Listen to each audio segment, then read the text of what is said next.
Symposium 2023, a cultural exchange platform co-hosted by the New World Development and UNESCO. And I'm Doug, your host for today.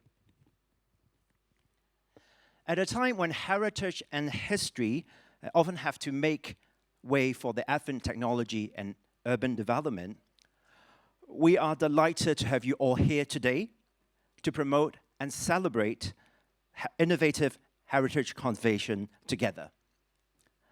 I like to think that we are all culture lovers and drawn together by belief that the present and the past and the future are not mutually exclusive. And that is precisely why the symposium was created in the first place. Titled, When Innovation Empowers Heritage Conservation, today's event has brought together an incredible lineup of government officials, leading experts, policymakers, innovators, and researchers, who will showcase examples of award-winning heritage conservation projects in the mainland and Hong Kong, as well as overseas. And later in our panel discussion, our esteemed panelists will also engage in an in-depth discourse on innovations and upcoming trends in heritage conservation. They will also discuss public and private collaboration strategies, including the conservation of the Grade 1 historic site, the State Theatre in Hong Kong. And on this special day, we are very grateful to our guests of honors from various professional sectors for their support. May I have the privilege to introduce Ms. Lu Xingning, Deputy Minister of the Liaison Office of the Central People's Government. 欢迎中央人民政府驻香港特别行政区联络办公室副主任卢欣宁女士。 Dr. Feng Jing, the Chief of Culture Unit at UNESCO Bangkok.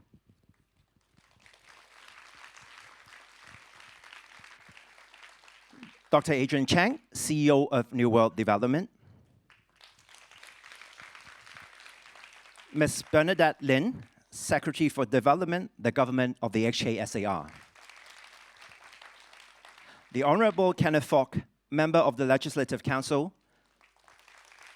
Sports, Performing Arts, Culture and Publication.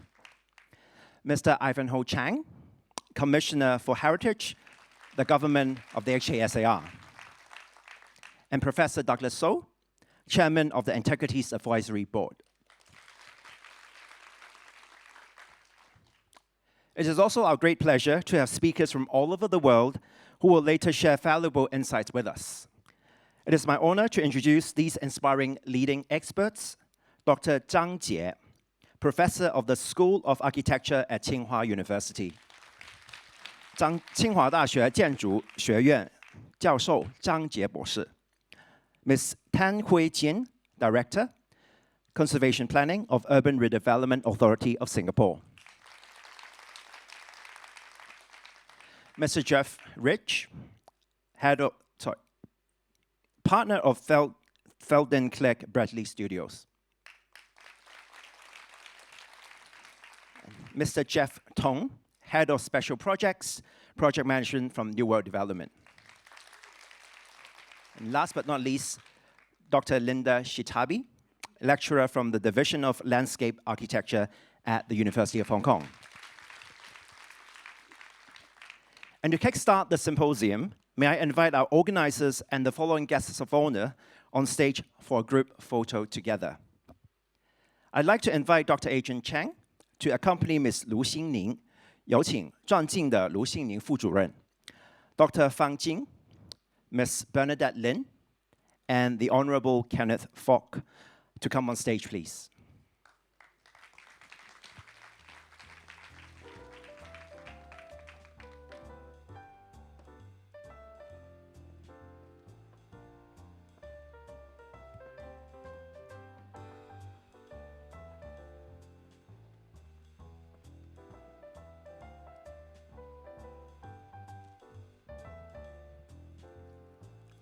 Okay, let's please be ready and follow the photo in front.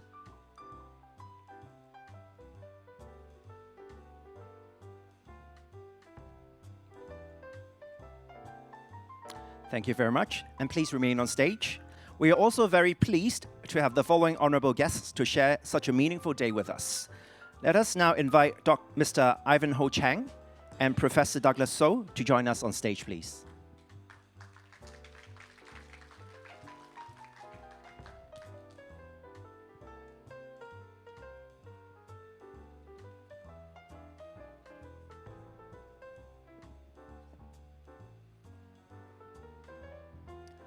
Okay, please be ready. We'll take another one.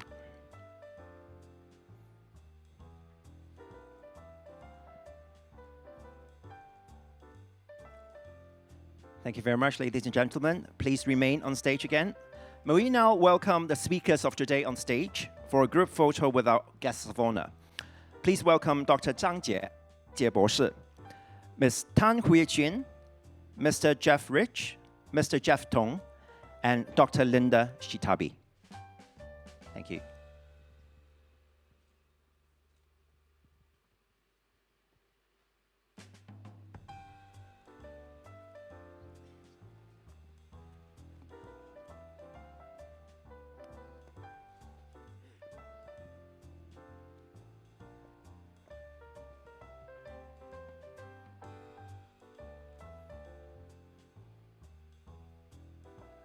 Okay,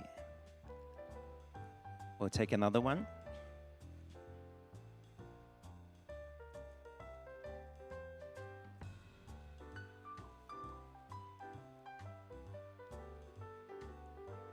Thank you very much, and let's give a round of applause to our guests of honor and speakers. Thank you all. You may now be seated. And meanwhile, I would like to invite Dr. Adrian Cheng to remain on stage and head over to the podium to deliver the welcome remarks. Dr. Cheng, please.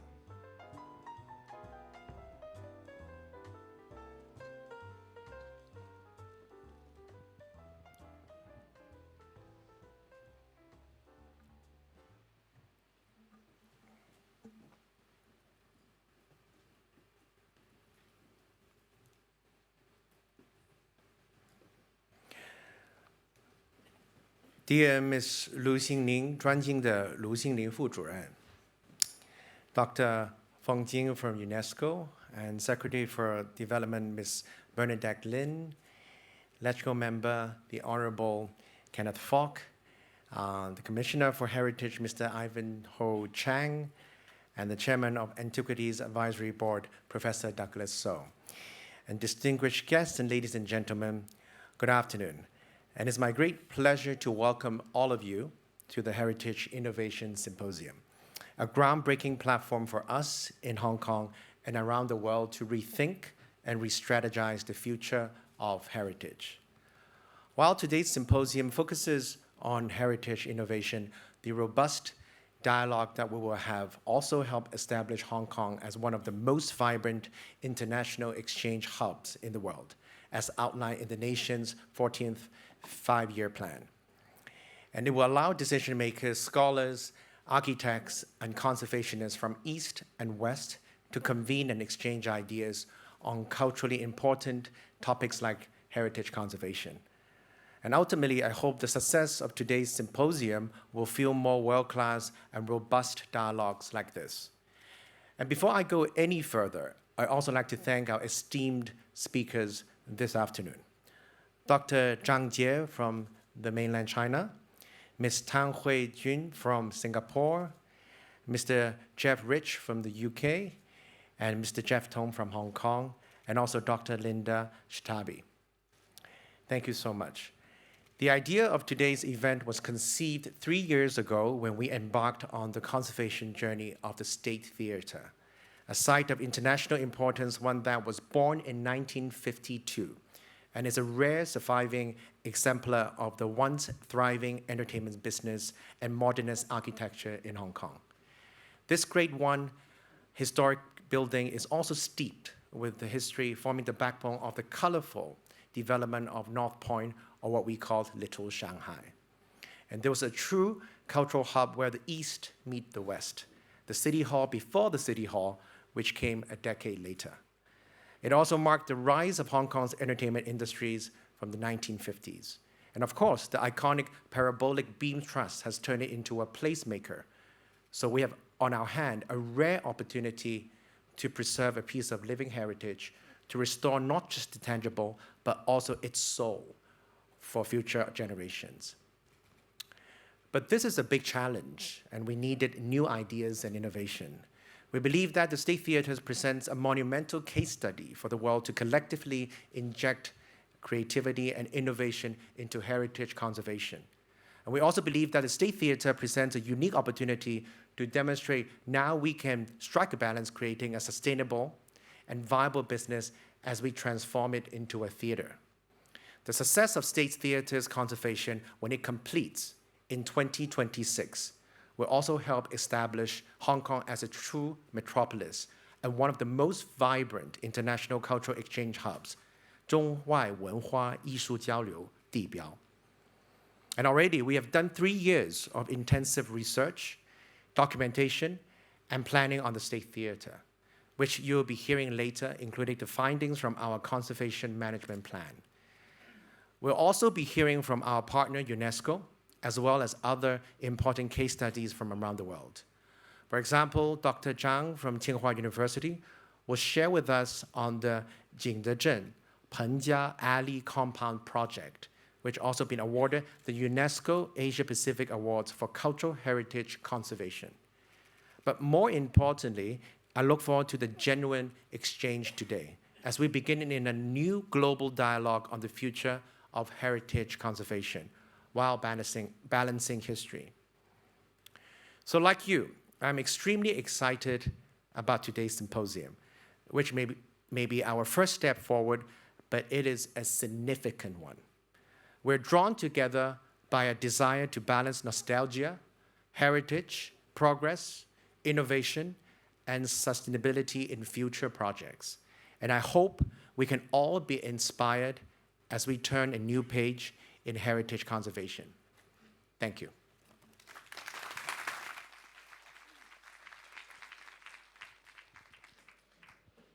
Thank you, Dr. Cheng. We are very honored to have UNESCO as our co-organizer for today's symposium. And to kickstart with our first speaker, may I now invite Dr. Feng Jing, the Chief of Culture Unit at UNESCO Bangkok, to deliver his first remark.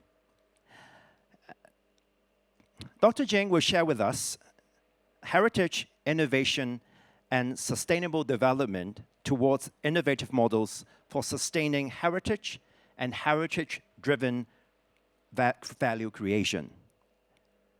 Please, Dr. Jing.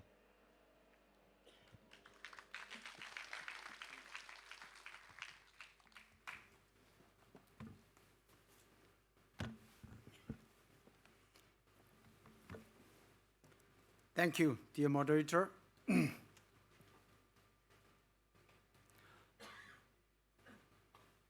Honorable Mrs. Bernadette Linn, Secretary for Development, Hong Kong HKSAR Government, Honorable Madame Lu Xingning, Deputy Minister of Zhonglianban, Honorable Mr. Evan Ho Chan, Commissioner for Heritage of Hong Kong, and Honorable Adrian Cheng, CEO of New World Development, and also Mr. Ho, the Legislator for Culture of Hong Kong Government. Distinguished guests, ladies and gentlemen, good afternoon. 大家下午好.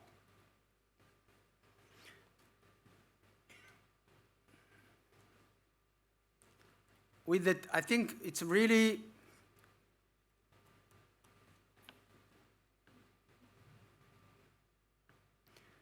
it's a great honor and pleasure for me to be here with all of you here today for this 2023 Heritage Innovation Symposium initiated by Adrian Cheng, CEO of New World Development. On behalf of UNESCO and as the co-organizer of this inaugural international symposium taking place here in Hong Kong, I would like to extend my sincere appreciation for the New World Development. We are very happy to embark on this new partnership under the shared objective of promoting creativity and innovation for sustainable heritage management. The symposium will explore real-world innovations for sustainable heritage management from the Asia-Pacific perspective, and I look forward to hearing from our valuable guests their creative yet practical responses to various challenges faced by heritage sector and discussing further upcoming trends in heritage management. I'm also very happy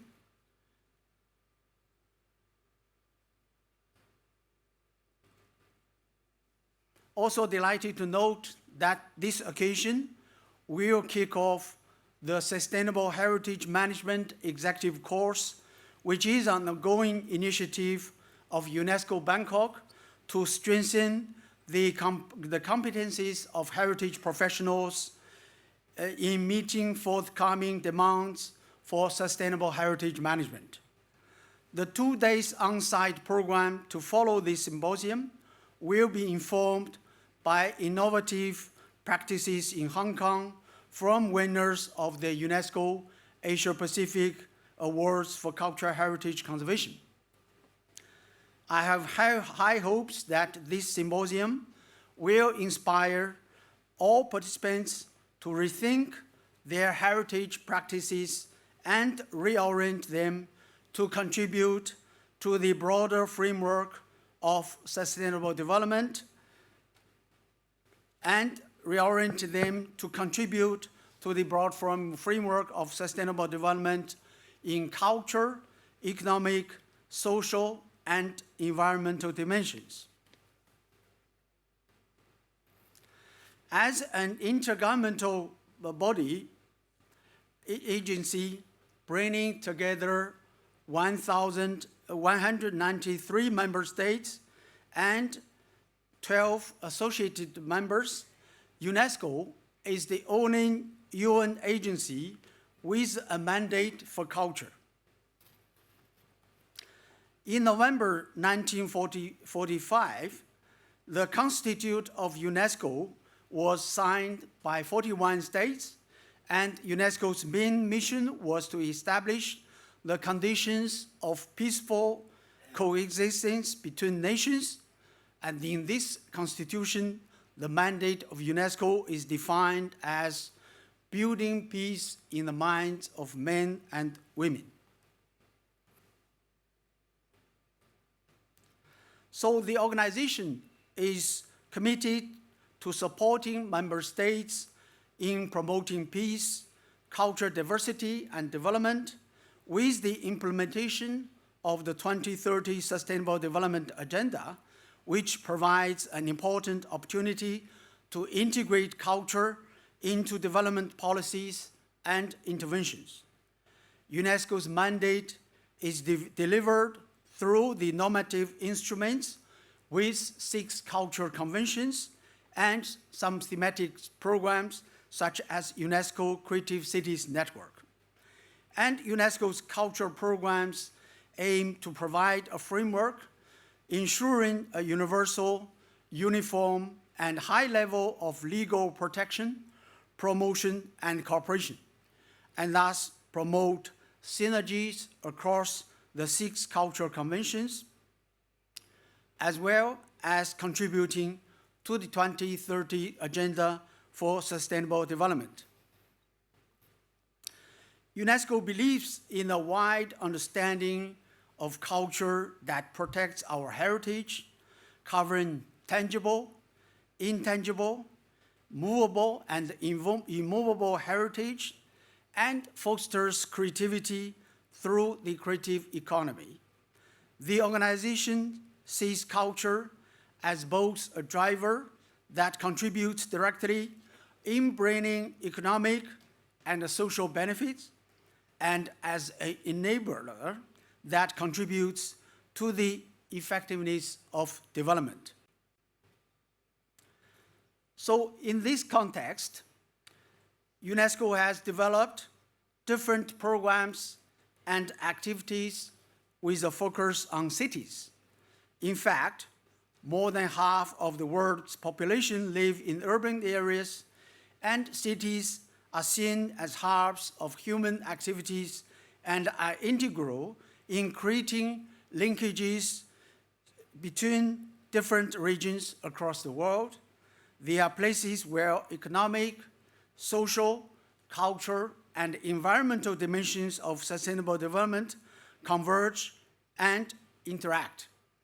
With the Sustainable Development Goal 11, countries have pledged to make cities and human settlements inclusive, safe, resilient, and sustainable. Within this goal, Target 11.4 aims to strengthen efforts to protect and safeguard the world's culture and natural heritage. So on this note, I would like to introduce major global programs, frameworks, and programs that mobilizes heritage and creativity for sustainable development in urban context. As Adrian just mentioned, on the one hand, we are protecting our heritage in the past. On the other side, we are also trying to foster creativity for future generations. So, following the adoption of the Sustainable Development Goals by the UN General Assembly in September 2015, cities appear to have a key role to play. The World Heritage Cities Program is one of the 6 thematic programs formally approved by the World Heritage Committee in 2001, and as such, the activities are reported to the World Heritage Committee. The program has 2 tracks. Firstly, the development of a theoretical framework for urban heritage conservation, and secondly, the provision of technical assistance to state parties for the implementation of new approaches and schemes. In recent decades, urban heritage has become increasingly under threat due to the variety of pressures from rapid urbanization and development to climate change and global conflicts. This does not only affect the built fabric of historical cities, but also its intangible dimensions. Traditional knowledge and practices of the local communities, as well as their creative expressions, are inseparable from the identity of a city, and that must be highlighted and protected along with the built heritage. Adopted by the General Conference of UNESCO in November 2011, the recommendation on the historical urban landscape, or we call HUL, invites member states to integrate a new approach to safeguarding and managing urban heritage within the institutional and legal mechanisms. The historical urban landscape approach moves beyond the preservation of the physical environment and focuses on the entire human environment with all of its tangible and intangible qualities. It seeks to increase the sustainability of planning and design interventions by taking into account the existing built environment, intangible heritage, cultural diversity, social, economic, and environmental factors, along with local community values. By actively engaging public, private, and civic sectors in the city, both historical and contemporary elements can be better preserved and celebrated. At the global level, several countries have adopted and piloted the HUL, from Ballarat in Australia to Cuenca in Ecuador. In the Asia-Pacific region, the World Heritage Institute of Training and Research, or we call WITRAP, a UNESCO Category 2 center, since 2011, has been running most of the activities related to the implementation of the whole recommendation. We also have implemented the whole approach in conjunction with the state of conservation of cultural World Heritage Sites. And most recently, we have launched some activities in the Lao People's in the Luang Prabang for Lao PDR to incorporate Hul in the update of their heritage management plan for the town of Luang Prabang. This slide explains the expected outcomes of implementing a whole strategy. The last point here talks about the importance of partnerships in order to preserve the historical urban landscape. Strategic and dynamic alliance need to be built between the various actors in the urban space. Foremost, between public authorities that manage the city and develops the entrepreneurs that operate in the city.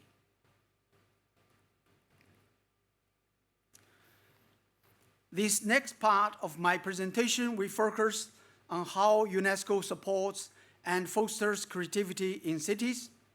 I may quote our UNESCO ADG for Culture once said that UNESCO Creative Cities Network is a space for collaboration and experimentation to invent the city of tomorrow.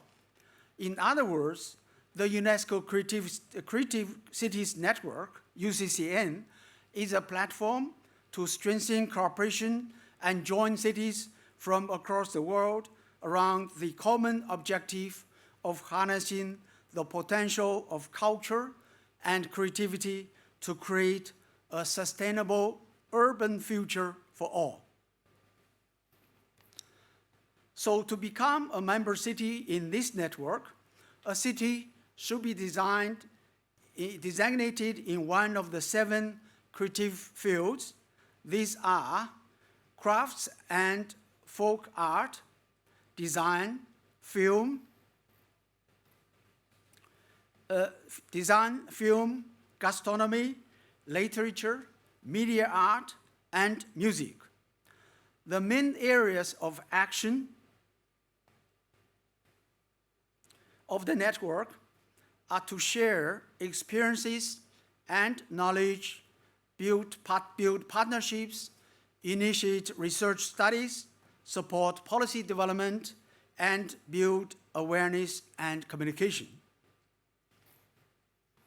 Within the Greater Bay Area of China, there are currently 3 cities designated as part of UNESCO Creative Cities Network. These are Shenzhen for design, and Macau as a city of gastronomy, and also Shunde, also part of this UCCN. UNESCO calls for applications for interested cities every year, and this year the deadline is 30th of June of this. And for cities, museums can also play a significant role in facilitating understanding of their historical culture and associated values, including traditional ways of life and knowledge, and they can also play a leading role in bolstering the creative economy locally and regionally. And museums are also interestingly present in the social sphere, acting as a platforms for debate and discussion, tackling complex society issues, and encouraging public participation. I think the example we have visited this morning in Daikong is really, I think, quite practical in a way to show the role of museums in the city's context. In 2021, the second high-level panel on museums took place online, entitled Facing Post-Pandemic Challenges Through Innovation and Inclusiveness, and this forum emphasized the importance of supporting museums because tomorrow, more than ever, museums will play a key role in contributing to dialogue between cultures, to education, and to living together.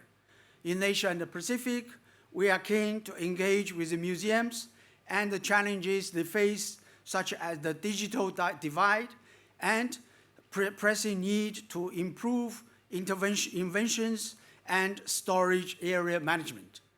Both crucial to fight against illicit trafficking. I think Hong Kong, as an international hub for culture, museum can also get a leading role in this field. So now, I think for the Asia-Pacific frameworks and programs, UNESCO's program in the Asia-Pacific region promotes capacity building and the best practices for innovative, sustainable heritage management. As the UNESCO multi-sectoral regional office in Bangkok, our office has an implementing role in the Asia-Pacific region. So during the global pandemic, 90% of the World Heritage sites and the museums closed across the world, amongst which 10% of the museums have never reopened since. And COVID-19 has been a major wake-up call for our profession and many other professions that our normal ways of doing things are no longer enough. So the question is, what is the new normal in the work of the cultural heritage management? This is not just about the pandemic, but also other challenges like climate change, economic collapse, and other issues. To this end, UNESCO launched the competence framework for cultural heritage management in 2021, and this framework establishes cutting-edge professional standards for heritage management that are holistic, interdisciplinary, and multidimensional. So I think I skip over a bit on this because you can, if those interested, you can further elaborate on UNESCO webpage from the Bangkok office. And also, I think with all the groups of competencies, we have further details on this program. And of course, together with this symposium, we launched the new education and the training programs, such as the Sustainable Heritage Management course, and starting from tomorrow. I think that is also important for the sustainable heritage management. I think last but not least, the framework allows professional qualification system to be established and eventually enables professional certification and licensing systems to be introduced. I think this is really important so that we can get this the competence framework for professionals working in the field of heritage. Now, I'd like to end this presentation by introducing our flagship UNESCO Asia Pacific Awards for Cultural Heritage Conservation Program. As many of you would already know, the program has a focus in recognizing and promoting the private sector's involvement in cultural heritage conservation. Across the region, the winning projects from the award program supported by the private sector have been instrumental in changing the discourse about cultural heritage and how it contributes to the sustainable well-being of cities, societies, and environment.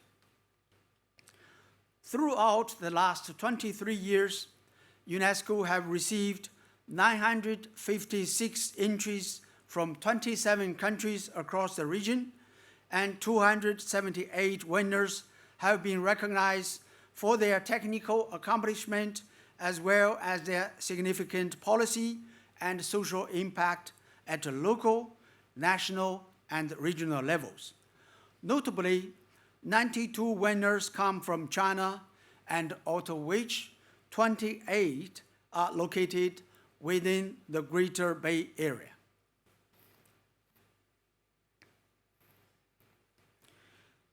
the Heritage Award-winning projects have proved to provide real-life examples of how the principles of sustainable development can mutually reinforce the practice of heritage conservation.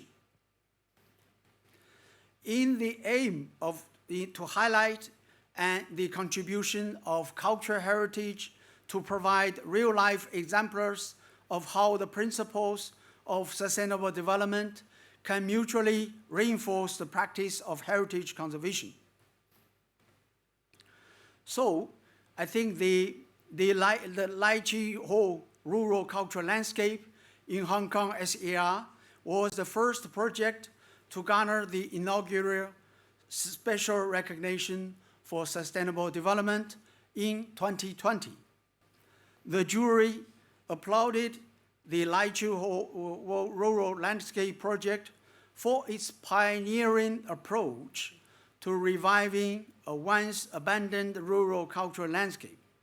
Through its multi-pronged strategy, the project transforms notions of heritage practice from its conventional focus on material conservation to encompass living heritage in all its manifestations.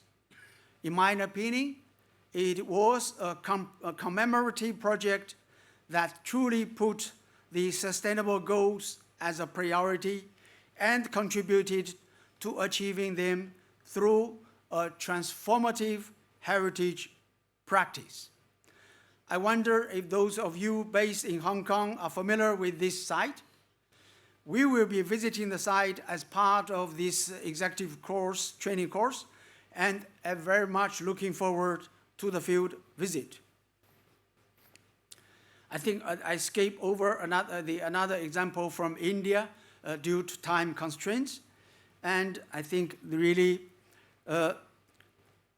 if you are interested in learning more about the Heritage Award-winning projects that are at the forefront of innovative heritage management, we suggest you to have a look at our Asia Conserved publication series. They are accessible through our webpage at UNESCO Bangkok webpage.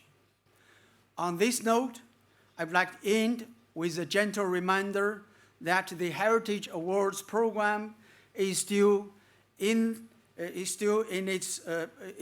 accepting project entries, and the deadline for submission is end of this month, 30th of June. So if you are interested or have friends and colleagues that may be interested, please share the news for their active applications.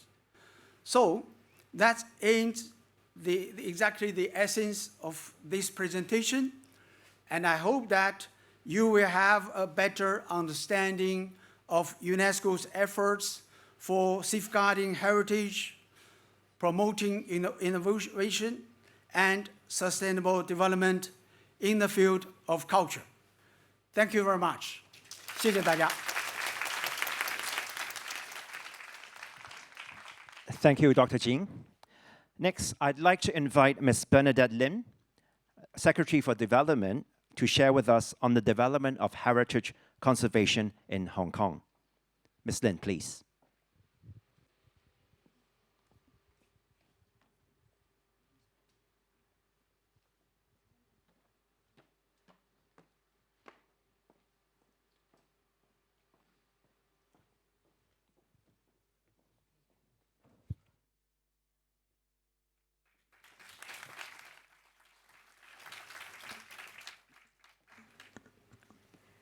Honorable Lu Xingning 主任, Dr. Adrian Cheng, Dr. Jing Feng, honorable members from the Legislative Council, Professor So, distinguished guests, ladies and gentlemen, good afternoon. First of all, my gratitude to New World Development and UNESCO for inviting me to today's Heritage Innovation Symposium. The importance of innovation to heritage conservation cannot be overstated. With the growing trend of applying technological and other forms of innovation in heritage conservation, it is more important than ever for us to find innovative ways to preserve, present, and promote our built heritage in new and exciting ways. Hong Kong is a city with rich and diverse built heritage. We are committed to preserving and promoting heritage for our future generations. Promulgated since 2007, the government's heritage conservation policy is to protect, conserve, and revitalize as appropriate our historical and heritage sites and buildings through relevant and sustainable approaches for the benefit and enjoyment of present and future generations. In implementing this policy, we have to give due regard to development needs in the public interest, respect for private property rights, budgetary considerations, cross-sector collaboration, and active engagement of our stakeholders and the general public. We believe that heritage sites can play a vital role in enhancing the livability and vibrancy of the city. To ensure that our future generations could witness and enjoy the legacy we inherited from past generations, innovation is certainly one of the key instruments to upkeep and, more importantly, to bring new life to our historic buildings. For those who have been actively participating in heritage conservation in Hong Kong, you would be familiar with our Revitalizing Historic Buildings Through Partnership scheme, in short, the Revitalization Scheme. With an aim to preserve government-owned historic buildings and put them into good and innovative use, the Hong Kong SAR government launched this scheme in 2008. Non-profit-making organizations are invited to submit proposals for the adaptive reuse of selected government-owned historic buildings in the form of a social enterprise. This scheme underscores the importance of a participatory approach in heritage conservation, one that attaches importance to collective wisdom. So far, 6 batches have been launched, and 22 historic buildings have been or will soon be given a new lease of life, with a wide variety of new uses ranging from heritage hotel, youth hostel, to Chinese medical clinic and ecology learning institute.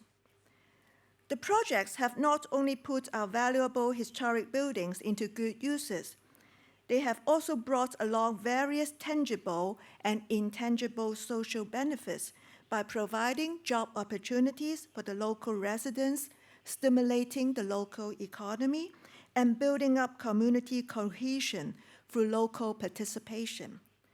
Quite a number of these projects have also received international acclaim and recognition. So far, 5 projects under the scheme have been awarded with the UNESCO Asia Pacific Awards for Cultural Heritage Conservation, including the top honor of the Award of Excellence received by the Blue House Cluster in 2017. By the end of April 2023, over 9 million visitors have visited these revitalized projects. Apart from the revitalization scheme, we have also implemented other approaches and means of collaboration to preserve historic buildings. To cite an example, in 2009, the government announced the Conserving Central Initiative, comprising 8 projects to preserve the important cultural, historical, and architectural features in Central, while adding new life and vibrancy to the area. Among them is the Tai Kwun, the Center for Heritage and Arts, formerly the Central Police Station compound, and it is one of the largest revitalization projects in Hong Kong so far. The government and the Hong Kong Jockey Club worked in partnership to conserve and revitalize the compound to become a landmark cultural precinct while preserving its overall historic and architectural significance. Since its opening in May 2018, Tai Kwun has received more than 10 million visitors, and it has received the Award of Excellence in the 2019 UNESCO Asia Pacific Awards for Cultural Heritage Conservation. Preservation of historic buildings is a collective effort. The support and commitment of the private sector is equally important. In Hong Kong, around 30%, 400 out of around 1,350 of the graded historic buildings and declared monuments are privately owned, so 30%. So just as Professor Jing mentioned just now, there are many out there. Over the years, we are pleased to have the support of many owners and management parties of the historic buildings, including educational institutions, religious organizations, village representatives, local residents, and our property developers for these heritage conservation initiatives. They have generously provided the general public with opportunities to visit and appreciate the precious built heritage. Their support have also been instrumental to the successful launching of various heritage trails, such as the Hong Kong U Heritage Sites, newly debuted last November, and the heritage trails in Pingshan and Long Yak Tao, which have been offering visitors glimpses into the traditional life in the new territories. On the premise of respecting private property rights, we encourage our private owners to conserve their historic buildings instead of going for demolition and rebuilding too readily. Over the years, we have devised economic incentives for owners adopting preservation-cum-development approach, including offering policy support to suitably relax development parameters, such as plot ratio and building height of the site, having regard to the heritage value of the buildings and the conservation approach proposed by the owners. The participation of the private sector would bring in new approaches, technologies, and design solutions, shedding light on how owners may treat and utilize their old buildings. On this note, we are most grateful to New World Development for their devotion to preserving and restoring the former State Theatre, a Grade I historic building. And I'm sure that this revitalization project would set a prime example of private heritage conservation projects in Hong Kong. I note that Mr. Jeff Tung, head of special projects of the New World Development, is one of the speakers in today's symposium. I'm sure he will be sharing with us more about his vision and experience in this conservation project. And I'm also sure that Jeff will agree with me that successful private initiatives would hinge not only on the participation of talented professionals like himself, but also the innovative spirit and sense of social mission in the corporate leadership. So thank you, Adrian. And I'm also mindful that Jeff has reminded me just now that for the private sector to be successful in this regard, you also need a facilitating government with a facilitating mindset. So I look forward to hearing from you, Jeff. Apart from adopting different approaches to drive revitalization of historic buildings, we also see great potential in the adoption of technology in heritage preservation. Indeed, technology adoption enabled us to record valuable reference materials for the conservation of historic buildings. A case in point is the restoration and repair works of the steps and gas lamp of Dudell Street, a declared monument in Hong Kong. In 2018, the steps and gas lamps of Dudell Street were seriously damaged when a super typhoon hit Hong Kong. In addition to using traditional craftsmanship and materials, our Antiquities and Monuments Office made use of the data collected through advanced 3D scanning technology before the accident, and then used advanced welding technology to repair and reinforce the century-old broken cast iron columns in order to restore the monument faithfully. 3D scanning technology is also widely adopted in monitoring structural and physical condition of the historic buildings. The survey deliverables help the project team identify potential hazards at an early stage and plan for appropriate maintenance and repair schemes with a view to extending the lifespan of our precious cultural relics.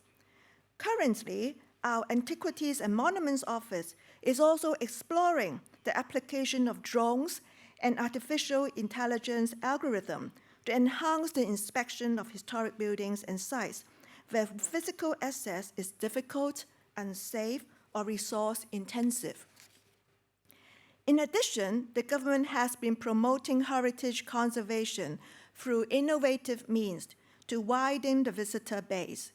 We deploy advanced technology to provide our visitors with immersive experience without having to physically visit the historic buildings, so as to raise their interest in learning more about the historic buildings through inspiring games and user-friendly electronic guides.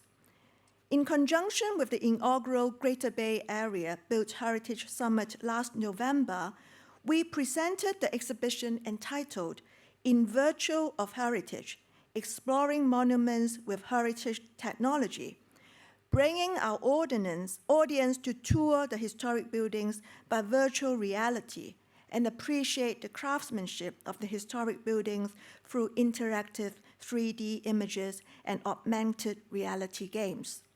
We have since then brought the exhibition to various locations, such as the Hong Kong Cultural Center and Central Market, and we are now presenting it at the Hong Kong Heritage Discovery Center in the Kowloon Park until the 19th of July. In addition to technological innovation, we also believe in continual innovation in the ways we promote heritage conservation to the community. We have commenced matching heritage appreciation with promotion of sports by designing unique jogging routes and designed activities to help our physically challenged visitors enjoy our heritage and exhibitions in a barrier-free manner. And heritage conservation is a process of continuous learning. We are committed to collaborating with other jurisdictions with a view to enhancing exchange and promoting new ideas. In this regard, we signed a memorandum of understanding with the Guangdong province and the Macau Special Administrative Region to further enhance the collaborations to study, conserve, and promote archaeology and heritage in the Guangdong, Hong Kong, Macau Greater Bay Area. We have also signed a framework agreement with the National Cultural Heritage Administration to establish a mechanism to facilitate regular exchange and collaboration between the mainland and Hong Kong to implement joint projects. Ladies and gentlemen, heritage conservation requires not only the efforts of the government, but also actions of all stakeholders to explore new opportunities for preserving historic buildings, taking into account the ever-changing aspiration and needs of the community. Looking ahead, we look forward to stepping up this continuous dialogues and collaboration among various stakeholders in Hong Kong and in our neighboring cities. We have to work together to ensure that our rich heritage remains a source of inspiration, innovation, and pride for the generations to come. So my heartfelt thanks again to the New World Development and UNESCO for organizing this symposium, and to all of you here for your dedication to heritage conservation. I wish you all a very fruitful afternoon. Thank you.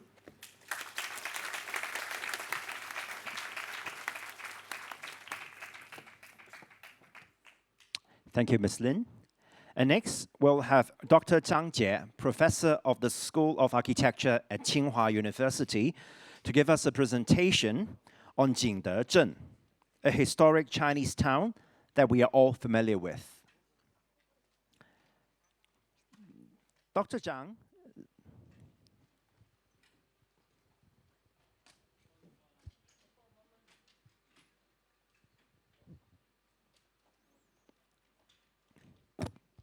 Dr. Zhang spearheaded the conservation project of this historic Jingdezhen Pengjianong compound in China that has become a very popular tourist attraction.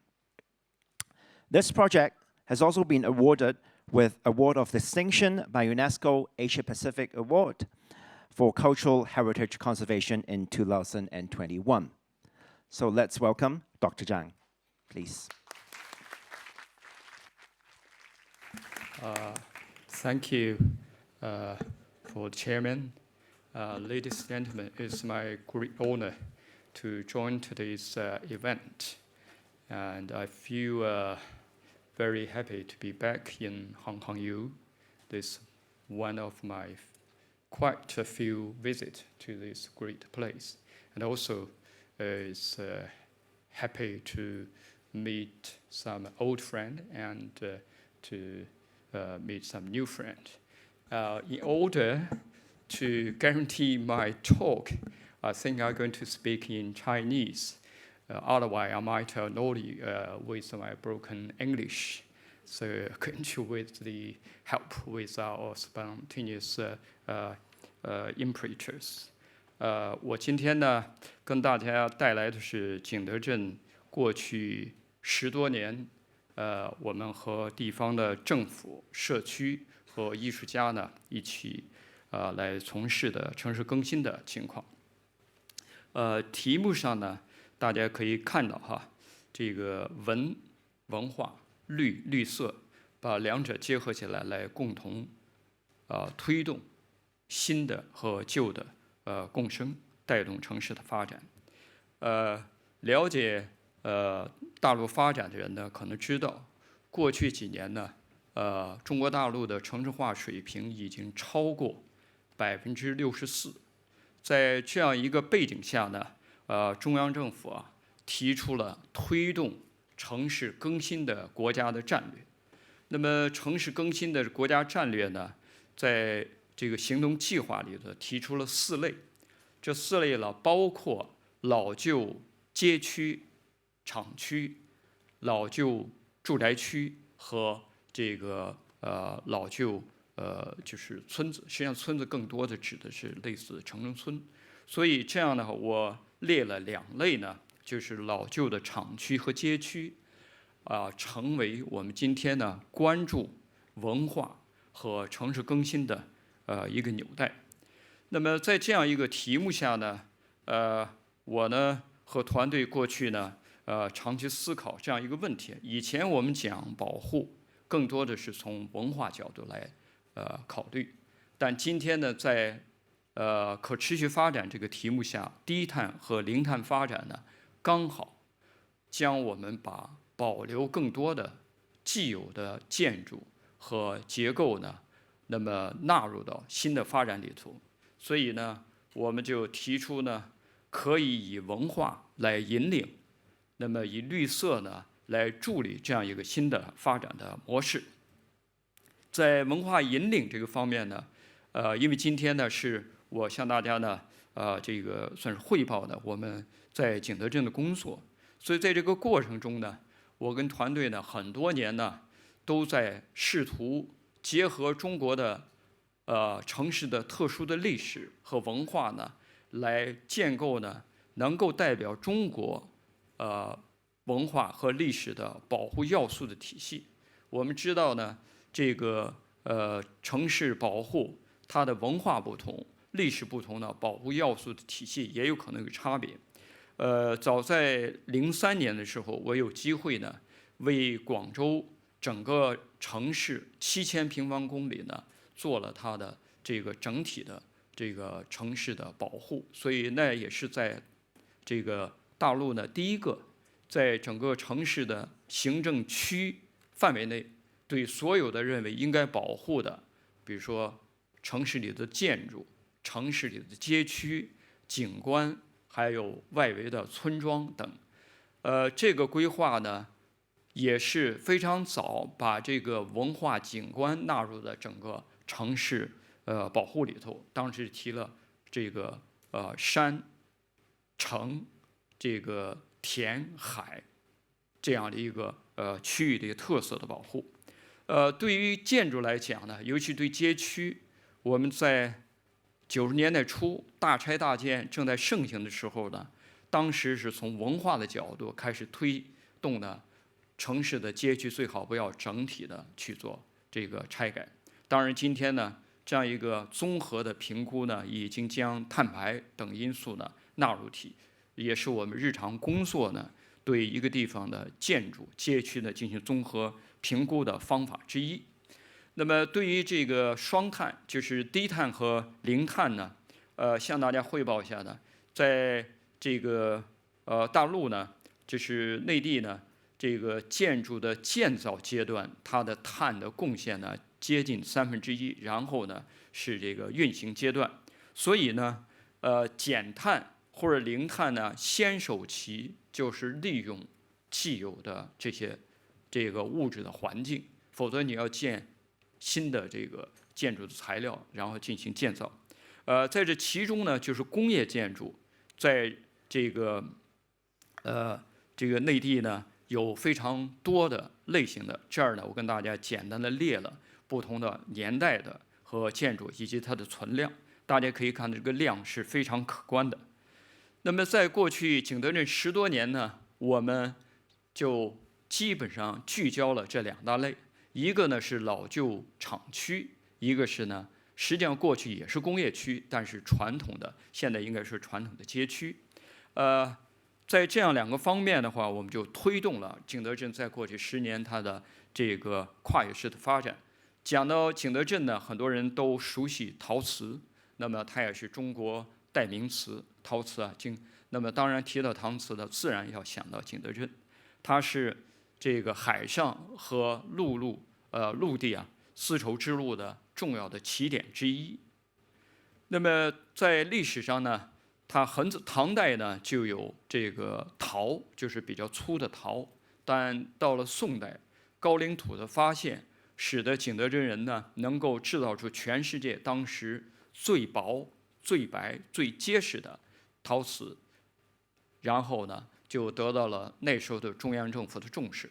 当然了，很多呢在国家的推动下，以及社会的这个需求下呢，使景德镇这个城市得到大的发展。这张图呢，是将这个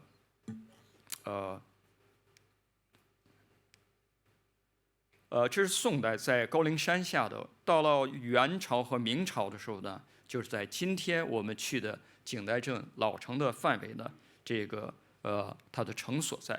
在有相机的年代呢，我们非常幸运呢，可以看到当时一个传统的柴窑为主的这样的一个城市。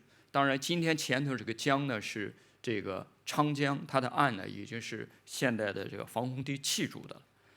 那么到了这个50年代，随着那时候的现代化，引入了这个当时的生产线。但是呢，这些生产线的话呢，发展呢90年代的时候呢，达到它的高峰。随着产业的更新转变和国有企业的改革呢，他们都陆陆续续被关闭。那么我们可以看到，在2011年的时候呢，这个陶瓷业无论从它的产业 GDP 的占比，以及呢就业人员的占比呢和用地占比呢，都是相当重的。这是我们在景德镇的常设的有14个这个老旧的瓷厂，当然了还有很多民窑。那么在2012年的时候呢，随着这个国有企业的这个倒闭，很多转到新区之后呢，我们看到这样一些景象。实际上很多厂子在80年代末就陆续的关闭。那个时候的城市的更新呢，是以拓宽老的街道，把两边呢建起这个所谓现代化的高楼，把很多老的街区、厂区呢就封死在城市的不同的这个街 block 的里头。那么形成这样一个局面。另外呢，景德镇虽然传统的这个手工业呢在衰退，但是呢，它作为陶瓷艺术业在整个中国乃至世界上的它的地位呢，并没有受到任何的挑战。所以呢，总有很多我们在内地呢叫景漂，比如说有北京的外地人呢叫北漂，那么到上海的有海漂，那么景德镇呢有景漂，就是这个在来自全国乃至世界各地的喜欢陶瓷艺术的年轻人，甚至相当有成就的艺术家呢，来到景德镇，尤其是年轻人呢，他们呢这个觉着非常的这个困难，因为当时的城市是那样一个状态。那么接到这样一个工作呢，我们首先谈到的或者想的呢，就是景德镇它曾经因陶瓷而这个兴盛发展。随着陶瓷业的衰退，这个城市在衰退，那么我们解决的不仅仅是一个文化的问题，是一个城市的经济普遍振兴的问题。另外呢，就是在后工业社会，知识经济给我们带来了一个新的观念，这些创意的人群他所喜欢接触的城市的环境是什么样的，城市应该给他们提供的基础设施是什么，那么都是我们思考的问题。所以呢，我们结合这样一个繁杂漫长的工作的特点呢，那么提出了一个 DIBO 的这么一个，这个 D 呢是 design， 因为我们是做设计的，但设计呢不是唯一的，它要跟资本 investment 相结合。同时呢，在这样一个过程中，一些保护的和更新的工程呢，不像新区开发那样，它的这个建造的过程呢，也是一个复杂的。所以呢，我们还要把 operation 跟运营结合起来。那么将这样的一个程序呢，把我们对项目的分析、认识和策划呢结合，在这样一个基础上，我们对整个城市非常大的一个范围呢，对它的文化的遗存做了广泛的这个评估，以及呢建筑的质量等等，成为我们认为城市更新和 regeneration 的一个基底。那么我们就把认为是机会的、应该保存的元素呢，把它化为红颜色；那么生态的、体系的，把它化为绿颜色，我们称之为红绿图，形成一个新的城市设计的总图，来指导我们一个比较长时段的城市的更新的。那么第一个例子呢，跟大家介绍一下呢，是陶溪川。陶溪川呢，现在这个大陆甚至在这个地区和世界都有非常影响。那么这个呢，也是17年我们获得了这个 UNESCO 这个Asia Pacific 的这个创新奖，就是其中这个横条的右侧那个横条啊，就是这个建筑是17年的这个 New Design Award。我们在大的规划的基础上呢，根据很多综合的条件，就锁定了这个，尤其是左侧，这是陶溪川的1期，它的产权虽然是产权的是归陶瓷这个公司，但是呢，它没有租出去。那么这样的话呢，运作起来是非常清晰的。在这样一个这个具体的项目呢，我们把运营要前置，就是我们开始就要想它是为谁，要做什么。当然了，为谁的话呢，我们一开始讲呢，我们锁定了景漂这样一个群体，我们认为它是一个城市经济的生产者，不是消费者，也不是游人。那么它需要什么样的功能？那么从它的这个生产、生活、交往、交易、交流，我们叫2生3交这样一个概念。然后呢，选定有出美点的地方，那么来开始来带动这样一个。那么通过运营和实践呢，那么这个业态和产业的遴选之后呢，当然这个地方呢只是某一个阶段景德镇呢这个陶溪川拥有的这样的一些活动和功能，那么带动了这个地方的这个整个产业的发酵，也呢形成了产业的自我造血的这样一个机能。大量的年轻人从各地呢汇聚在这儿，那么当然了，相应的这个为他们服务的这个产业也就被激活。我们采取绿色的，以这个保护的理念，就是最小干预的把这些当时如果我们不说保的话，没人给我们提出任何异议，因为它基本上处于一个半垃圾的状态，把这些呢转化成工业景观，有的是在室内的作为博物馆的一部分，有的是在室外。那么另外呢，把这个现场的大树都保留。我们进场的时候，这个工厂里有很多建筑垃圾，因为窑每隔3年到4年，因为它温度比较高，都要拆了之后重新砌。这样的话，有很多老的砖就堆在这个厂里头。我们跟我们的业主商量呢，这些垃圾最后能用回来，所以我们就把这样的旧的材料重新用作建筑，或者说铺地等相关的这个建设活动上去。那么大家可以看呢，这样的一个建设的过程，通过10年，那么尤其这样的一个转变哈，我非常快的跟大家介绍是陶瓷博物馆本源。那么这是南面的美术馆。另外呢，我们还引入了一个陶瓷博物馆，叫陶公寓，为年轻人提供非常廉价的、可以长期住的这样一个住所。那么这是陶公寓相关的。那么右边是陶公寓的这个宿舍，然后左边呢是形成的新的这个可以开艺术集市的街。那么在这个带动下呢，这个陶器厂，那么这一块呢，这个也在推动。它主要是围绕着玻璃艺术以及其他的媒介的艺术在开展。那么也是呢，提供了年轻人可以进行艺术交易的这样一活动，每星期有3次，每个月有1次，每个季度有1次大的叫陶然集。还有一些建筑保存了外面，里头呢注入了新的功能。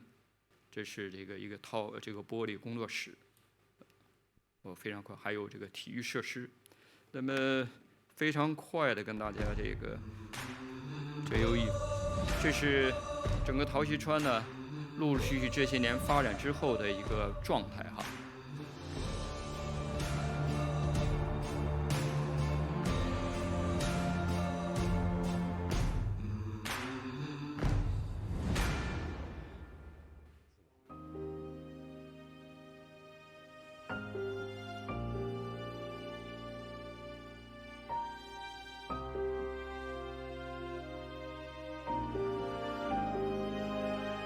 这个集市呢，已经成为陶溪川的一个品牌，运营的品牌。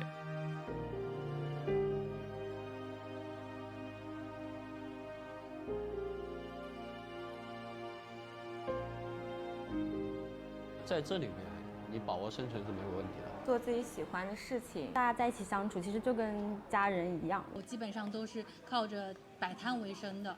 那个氛围很不错，然后客流量也很高。我们摆摊是在陶溪川这个地方，游客会比较多，也可以减轻一些疫情带给我们的影响。这是呢这个翻砂美术馆。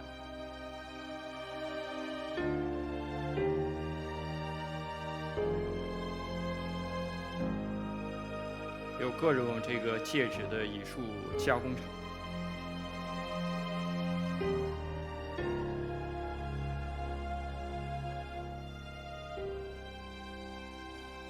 他不但是一个手工业者，他可能还是一个非常有名的设计师，那么他可能还是一个未来的艺术家。年轻人真的是不可限量。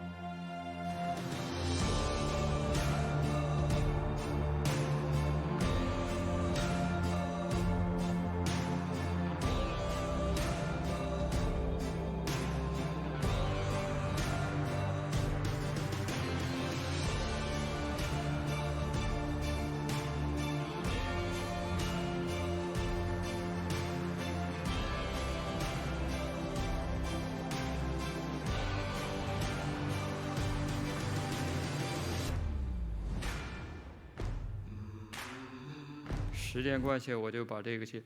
那么当然了，它经济效益啊是非常明显的，带动了很多门类的这个业态、环境上的效益，以及就业渠道、各种收入阶层的就业哈。那么还有各种这个来自不同国家的、不同目的到这儿来的人，当然也推动了城市的发展。那么非常快的说一下彭家弄。彭家弄是在老城里的原来的一个手工作坊的地区。那么这个地区呢是这个原来皇家这个工作做不了之后的，相当于是一个补充。那么曾经是这样一个状态哈，但是最后呢，那张照片呢是80年代，它这个功能失去之后转变成了这一个就是一个非常拥挤的。我们做了一个面上的工作，然后锁定人。它地下呢，因为有这个遗址，所以我们不能做深基础的建筑，也不能种大树。那么我们分析了不同的建筑的结构类型和空间的特点，然后呢，以及它需要改善的部分，那么把它改变成了是一个新的这个客栈。那么当然这里头要解决很多技术问题啊，包括比如说这个隔音呐、这个防潮等。那么大家可以看呢，从原来的状况，还有呢一些烧的残存的这个建筑构件的重新利用传统的这个手工艺呢再恢复，那么和这个原来残存的这些构件来结合，这是现在的餐厅客房。那么这是如何解决这个考古基础的这样建设的需求？那么这是院落呢，我们考古挖掘出了这样的一个晒甲塘，是过去手工业时候我们需要还有一些新增加的部分是用钢结构。那么这是一些照片，我们重新组织了这15个院子的它的这个交通，那么呈现了这些非常就是想不到的一些状态哈。那么另外呢，把这个原来城市里头的一些景观呢，把它引入到城市，那么这是街面呢形成了新和旧的这样一个共存的状态哈。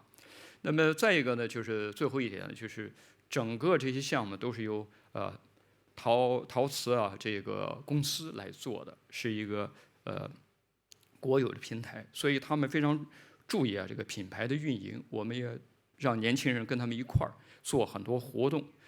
这种模式呢，也随着他们的资本的这个往外输出呢，也输出到国内很多像龙泉啊，这个陕西的这个耀州等。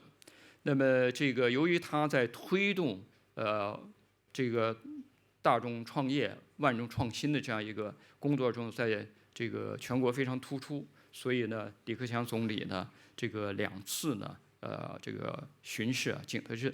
那么最后用这张照片呢，想说我们这么多年呢做的工作呢，总是想为普通老百姓创造能够日常生活享用的，而不是所谓的这个高大上的殿堂。好，谢谢大家。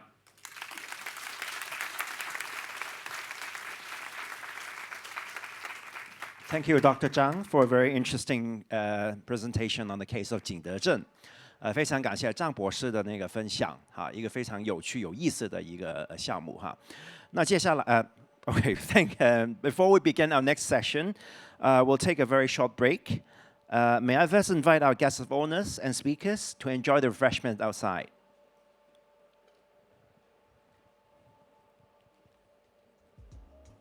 And ladies and gentlemen, we will now take a very short break of around 15 minutes.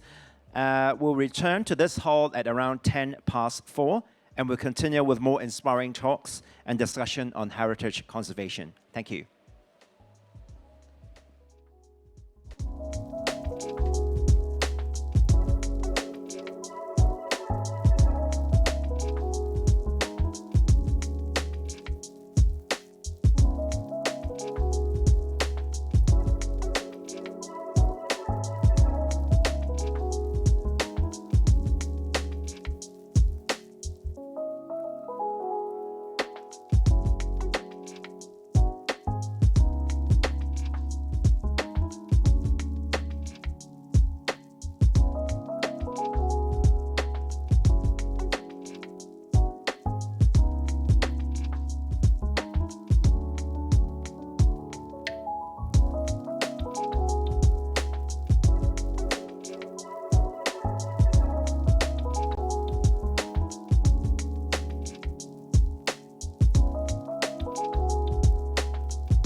Welcome back, ladies and gentlemen. Hope you're all feeling refreshed. To begin our second session, we'll now take a trip to Southeast Asia and to take a closer look at the latest update on heritage conservation in the area. May I now invite Ms. Tan Hui Jin, Director Conservation Planning of Urban Redevelopment Authority of Singapore, to share with us on the vision of heritage conservation in Singapore. Ms. Tan, please.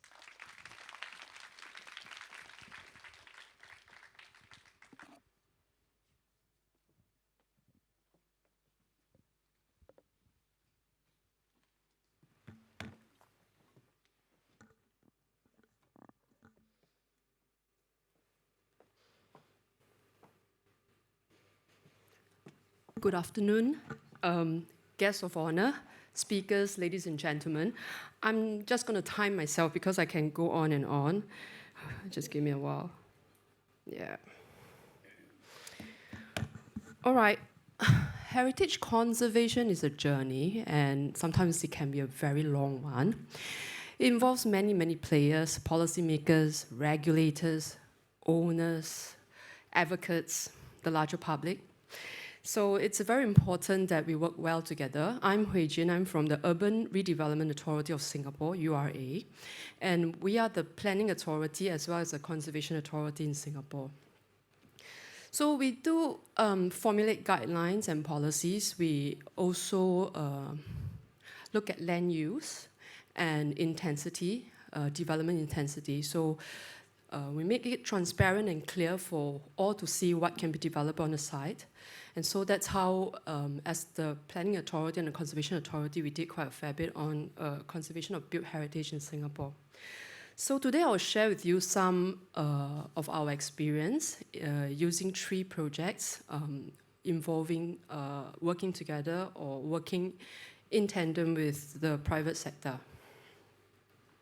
The most important thing is, because it's such a long journey, and we also need to make sure that the project is viable and that heritage continues to be sustained, it's important that what I learned is to have an open mindset and be open to consideration, because the government might not know the answers all the time.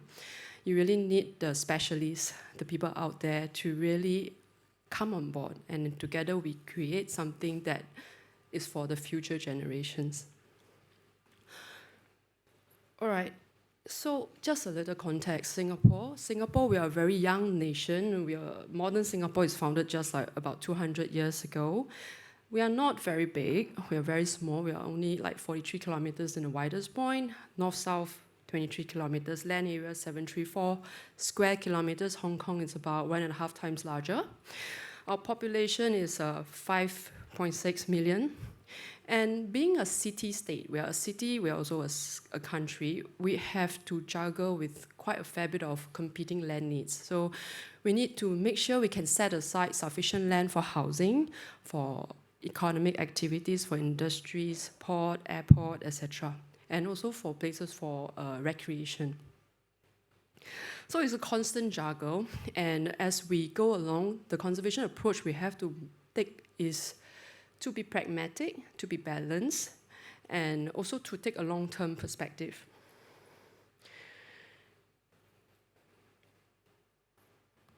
So we practice conservation as part of city planning. It's a very integral part, and it's important that in designating an area to be protected by law, we take into considerations present needs as well as future needs.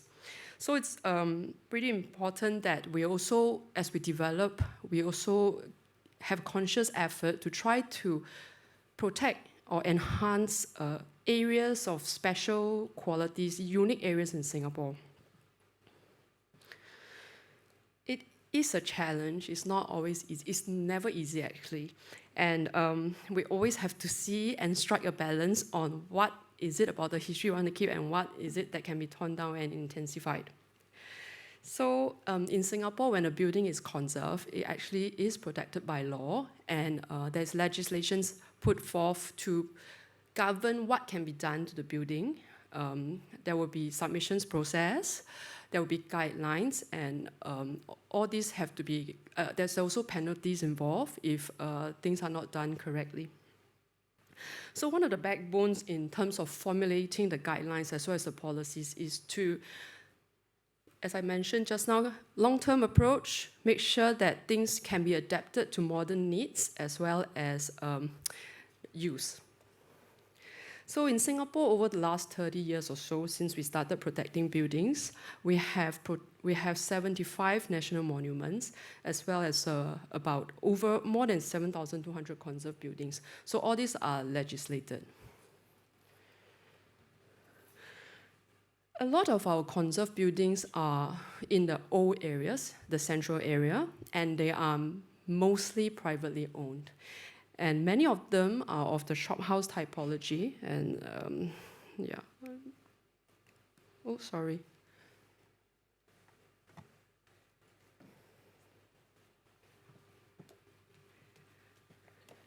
Not very good with technology. Can I still do this?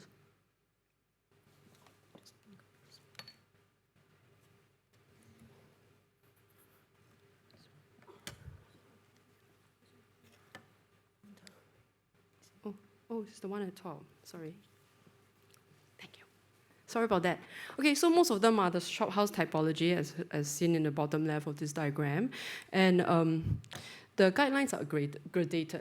So we have different tiers of buildings and the different kind of guidelines applied to how much of the building that can be conserved. This is in line with the overarching policy that we need to adopt a balance and a balanced mindset between heritage and development.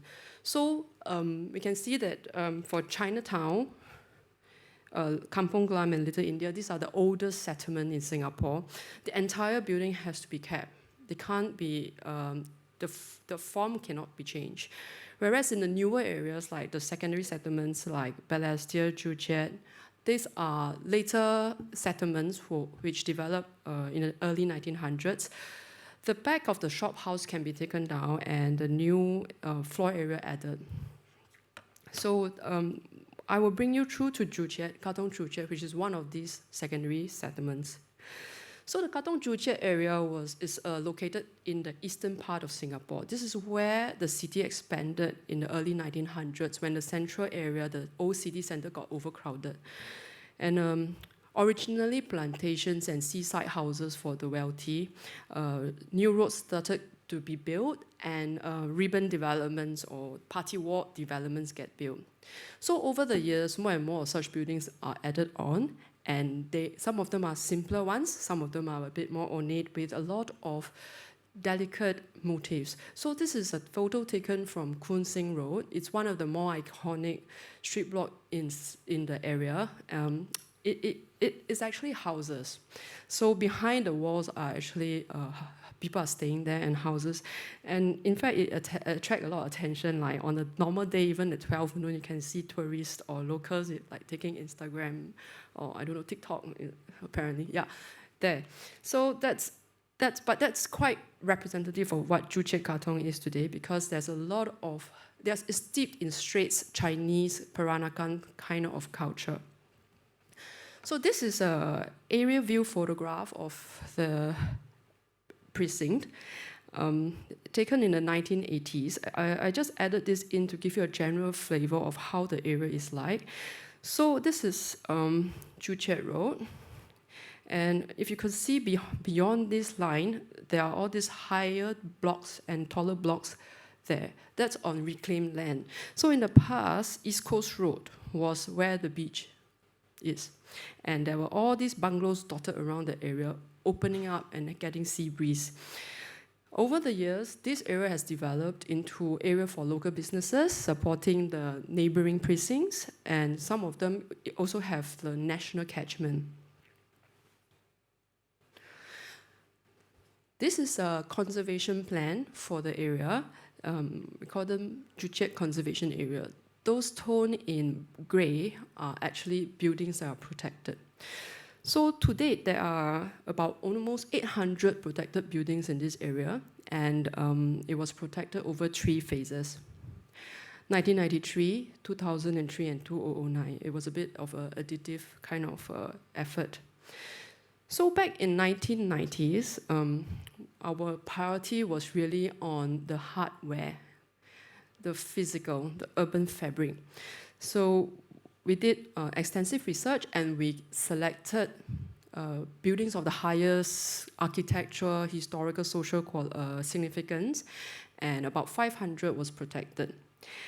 To help facilitate owners to carry out restoration work, we produced guidelines like the one shown here, dictating every single element that has to be kept. Like I mentioned, the back of the shop house or the terrace house can be taken down and intensified. We even provide practical incentives like, for example, if you restore or if an owner restore their building, they can be waived a certain development tax or certain car parking provision. Because in Singapore, every time you develop a building, you need to provide car parking lot. So for these old areas, if you do it according to guidelines, there's no need to provide. The government also provide guidelines, as shown in the middle part of the screen, to guide what we call infill sites, because we wanted to protect the human streetscape, to protect the historic area, and so even if the building is not worthy to be protected, to be conserved, they are still labeled as envelope control sites. And in redeveloping it, you need to make sure that it's complementary in terms of building mass and all that. We don't control the architecture, just the scale. And on the right side, that's a very typical street scale of Joo Chiat Road today.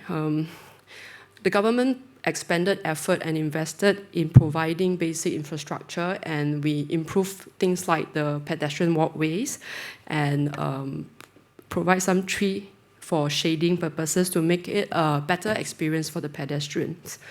There's also street parking, sorry about that, street parking to support the local businesses.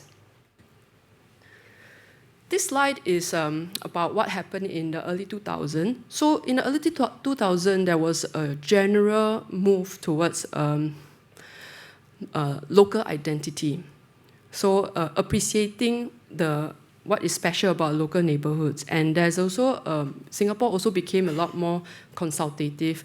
It's no longer so top-down approach like the government knows everything. We talk and we discuss and we converse with the stakeholders. So during this time in the early 2000s, Joo Chiat was being discussed again. And we, after extensive dialogues with residents, stakeholders, and experts, we added another almost 200 buildings into the critical mass of what we call the Joo Chiat area. In this round, we also started to look at buildings that are a bit more of a recent past. So, buildings such as this, they are slightly more streamlined and modern. We also added to it because they're also part of the story. They're also part of how the area developed. This is a land use plan, a statutory plan which Singapore's rely on in guiding development. So it is a plan that projects for the next 15 years, and we have to review it by law every 5 years. So what I'm trying to show here is that other than the physical fabric, the government could also use levers, policies, to allow business users and activities to stay. On the left is the 1980 master plan, and that is before conservation took place. So the light blue color is commercial resi, so it's mixed use.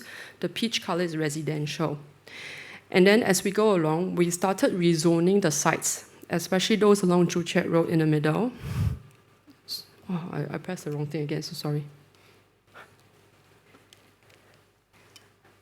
Maybe you have to teach me how to do that. Thank you. So this is Joo Chiat Road again, and a lot have been rezoned to dark blue. Dark blue is for full commercial. So a lot of some of these old trades and activities, they can stay. And then later on, after the early 2000 discussion, we also rezone a lot more on the East Coast Road. So this is all dark blue also. So for Singapore, the government used quite a broad I don't know whether some people might call it blunt also too. What we did was we just say, okay, commercial use. So for example, if you want to use office, a site that's approved for office, for restaurant use, you can, but you have to submit for approval. And we are quite, we allow the market forces to take place in that sense. However, over the years, there could be unintended consequences. So like, for example, in 2004, 2008, we started to notice that, actually the ground started to notice that along the north part of the Joo Chiat Road, there seems to be a concentration of nightclubs and bars, and it changes the character of the area, and there could also be social disturbances or nuisance arising from a large concentration of such users. So the ground came together and they said that, you know, we need to protect the ambience of the character of the site. This is also totally just adjacent to residential estates, and they think that it's not really conducive. So upon review, we adopted a negative list approach in the sense that, well, existing nightclubs and pubs, if you are okay, you behave, or you are not, you didn't contravene any planning conditions, you can continue to stay, but we are not allowing any new conversions. So that's how we adjust the levers a little bit to help manage how the market forces can change a place. Another thing we use is also for food outlets. So this area has a lot of food outlets, and with food outlets, they tend to have peak traffic, attract peak traffic to come into the area, and this area, there's not so much car park. So there is, sometimes we review every 2 years. Sometimes if the traffic and management of this drop-off, pick-up, as well as loading and unloading become too problematic, we also stop letting new restaurants come in. So that's how, I think, within a larger framework of allowing market to evolve, sometimes little tweaks and adjustments needs to come in, and a lot of these are upon feedback from the ground. So these few slides, next few slides, are some images of what Joo Chiat Conservation Area is today. It has a lot of different offerings, be it local, traditional Peranakan food offering or crafts. It also have newer ones that's coming in. We still see some old trades and activities, but because we give it to be quite a market-led approach, sometimes old trades, they cannot withstand the rise of rental hikes. So sometimes they will start to leave the area. I think this is a challenge we are facing in Singapore, because a lot of our old areas, a lot of old buildings are privately owned. So it's very difficult to try to get the owners to say, okay, I will give a discount while you stay on and all that. So whatever we have left in state ownership, we try to be a bit more precious in a sense, and we try to be a bit more deterministic, if I may say, in allowing the use. But if not, we still have a few left. So you can see the rattan furniture shop is still there. This Kim Chu Kway Chang is a very old family business selling a lot of the Nonya Kuehs. And this Chimi Chin confectionery, it almost went away when the old family couldn't sustain the business because of manpower issues and succession, until a neighbor who's a younger guy, he bought over the business, and then he tried to sustain. So at least it's there today, but I hope some of this can continue on.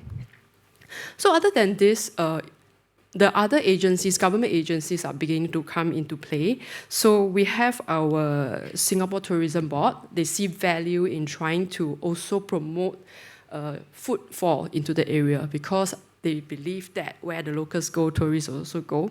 So they have come on board and do a little bit more.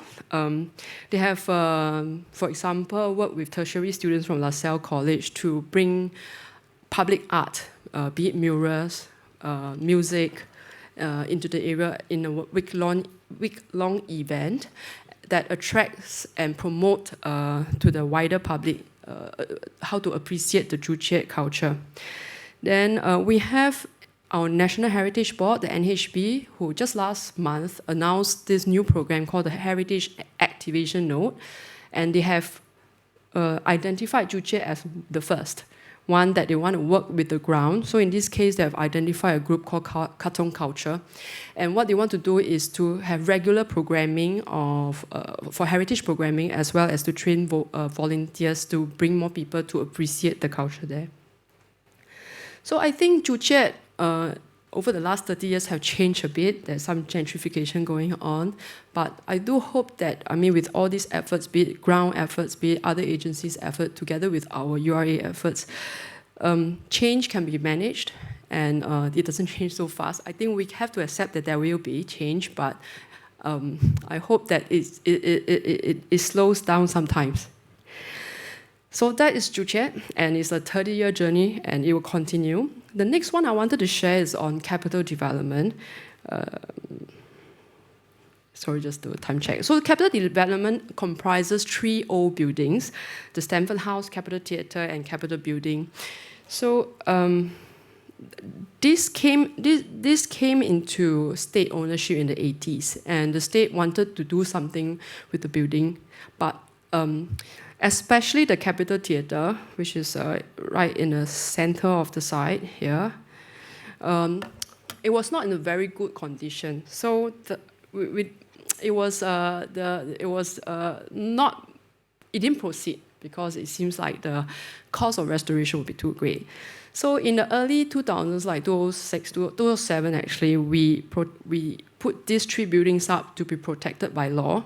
And in 2008, we decided to put it up onto the government land sales program. So that was one effort to get private participation in protecting our built heritage. These buildings are actually right in the fringe of our civic district, and especially the theatre, it means a lot to a lot of Singaporeans, because a lot of people goes there for recreation and all that. When it first opened, it was supposed to be biggest, newest, one of the first few air-conditioned theatre, etc., etc. And many like blockbusters were filmed there. Many Singaporeans also went there for the Magnolia snack bar to drink milkshakes and all that. So a lot of people feel attached, but nobody know really what to do. So okay, so let's hear from the private sector what they can come up with. So the way we sold this site is on a 2-envelope tender. So why 2-envelope? Because it's not just about price, concept is important. So the first envelope was about concept. So it's a blind assessment. So you just assess all the various concepts put forth, how they want to program, how they want to use the spaces and all that. And then when all those that pass the concept will move on to the second envelope, and then you open the envelope, and then the highest price gets the site. So that was how this site was tendered out. And as part of the tender conditions, because we are also the national planning and also urban design considerations are put forth, we will put into the conditions a lot of requirements like, yes, the 3 buildings have to be restored. Those are the guidelines. Well, then we also put in a requirement for a public plaza right in front, because this corner of the old theatre is really iconic, and that was the old entrance. Then over the years, there was a big building that was added here, totally obliterating the entrance. And then to improve connectivity, we allow the back lane, this is the back lane, to be glazed over as a new gallery. And building form will have to be managed to be a bit more sympathetic to the historical context. So this is the winning bid. It's a mixed-use development with retail. So the new buildings is over here. To make the development a little bit more attractive, we have to give new floor area so that the developer will come in. And after a few years, in 2015, it opened, 2015 to 2018, because there were some issues with the ownership. So these are some of the old and new pictures. So before, this is the thing that blocked it. This is the open space that was created. This is the special corner. Some more pictures. Yeah, this is the one that I really want to talk a little bit about, and I need to rush a bit because I think my time is coming up. So this is the interior of the theatre. The theatre looks a bit austere from the outside, and nothing much is happening like that. But the inside is supposed to be quite splendid. So originally it has like this, but over the years, because of the many rounds of additions and works, a lot of like sound installations were added to the inside and all that, so it looks like this. And after restoration, it is shown in the picture on the right side and the bottom. So quite a lot of research has to be done by the consultant team. They got on board a heritage specialist that really painstakingly dig out all the old records and they try to recreate some of these things. Actually, behind some of this wallpaper thing, there's still some remnants left. But what is quite critical is this. In allowing, we require the theatre to continue to be an entertainment use. It is a must. It has to be fulfilled as part of the sales condition. And to allow that, we needed to allow the fly tower to be reconstructed because the old fly tower was too small.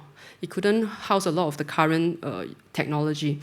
And in the middle of the section, as per conservation principles, we wanted to maintain the rake and the floor levels.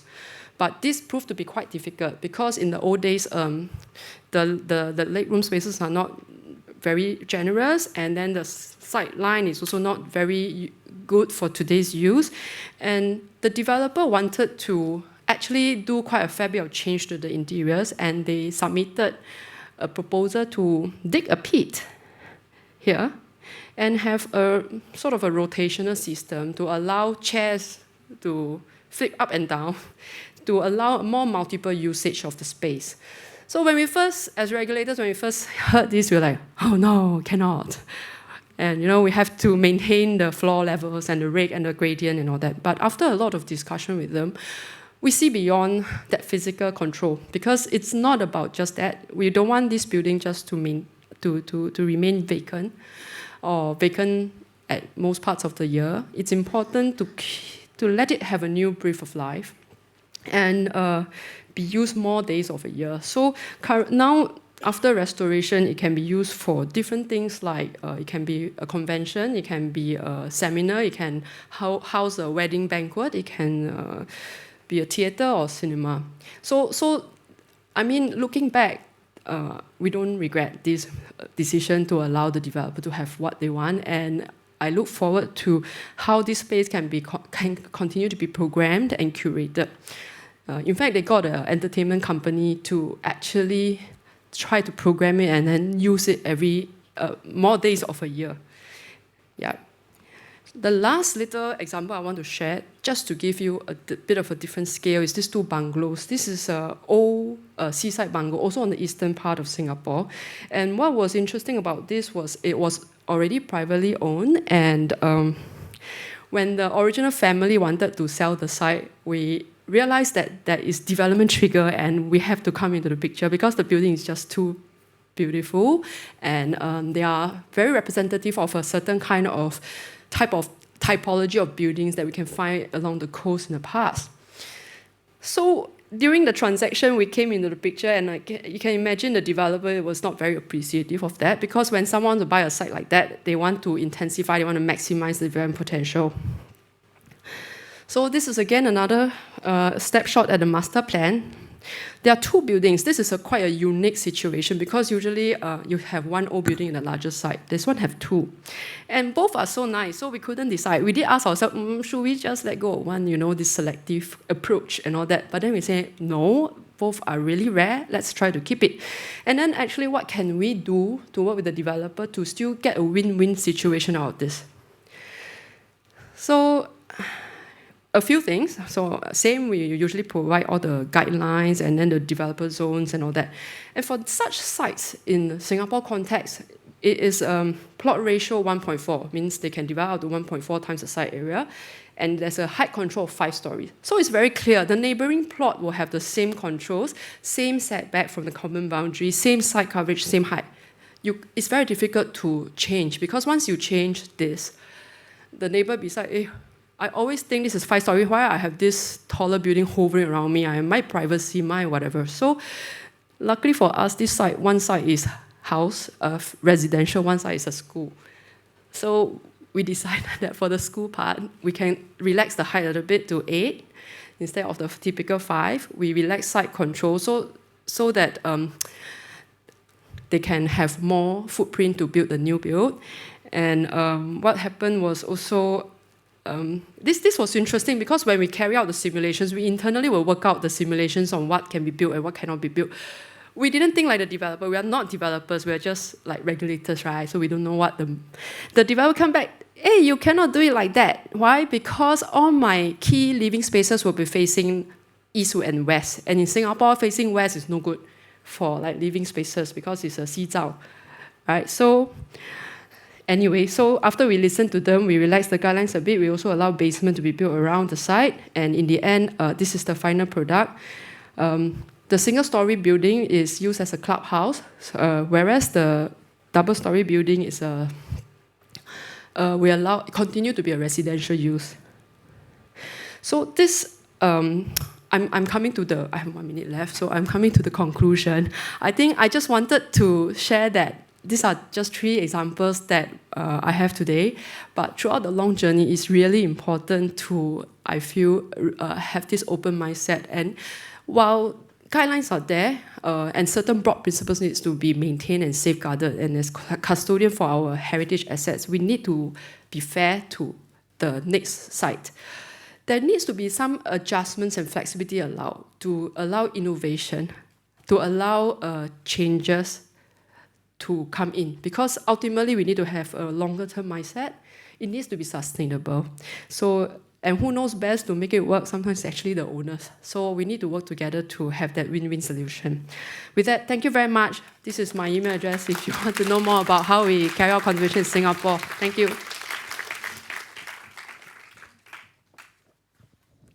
Thank you, Ms. Linn, for sharing from a policymaker's perspective.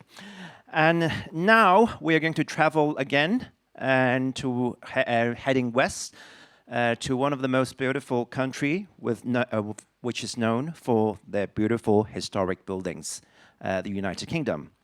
May I invite Mr. Jeff Rich, partner of FCB Studios, to give us a talk on Alexandra Palace, a historic place that is close to Londoners' hearts. Mr. Rich, please.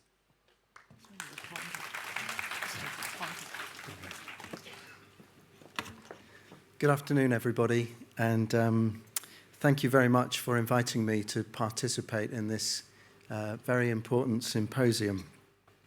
I've travelled here from London, and it's really wonderful to be here and be at Hong Kong University, and great to see so many young and younger people participating here with us today. My name is Jeff Rich, and I'm a partner and conservation architect with Field & Clegg Bradley, or FCB Studios.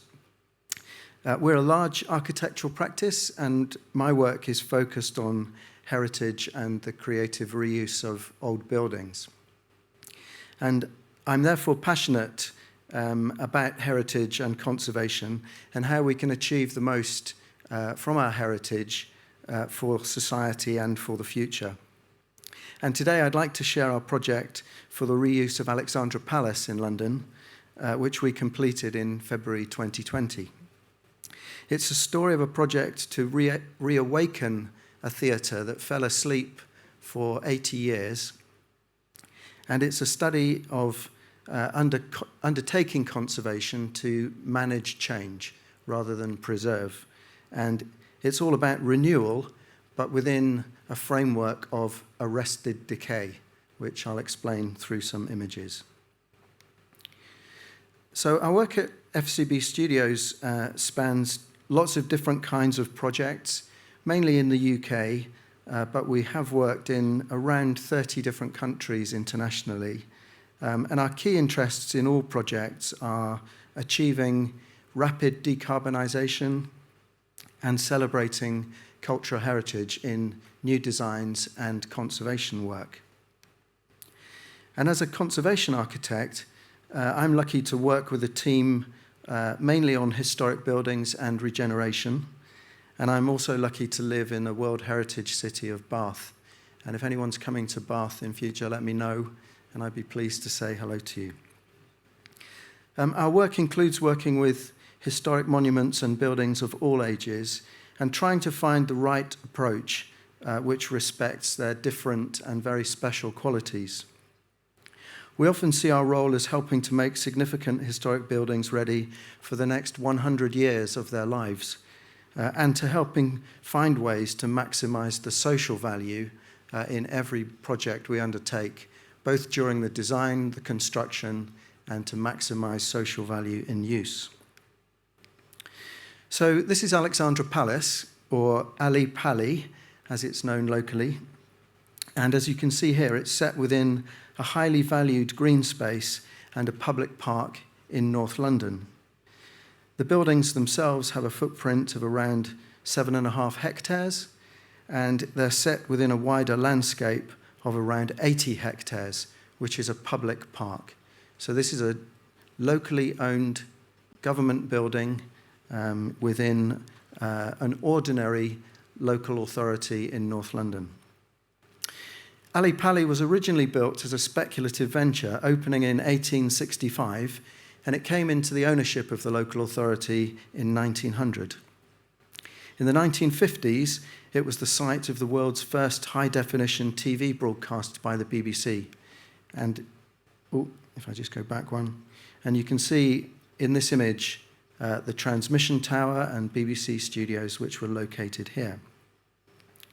So it was a place where world-famous broadcasters like Sir David Attenborough began his career. And for a very long time, Alexandra Palace has been known as the People's Palace.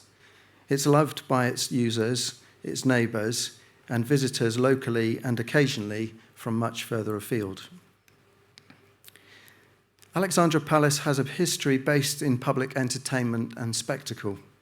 The palace and park have hosted every kind of spectacle imaginable.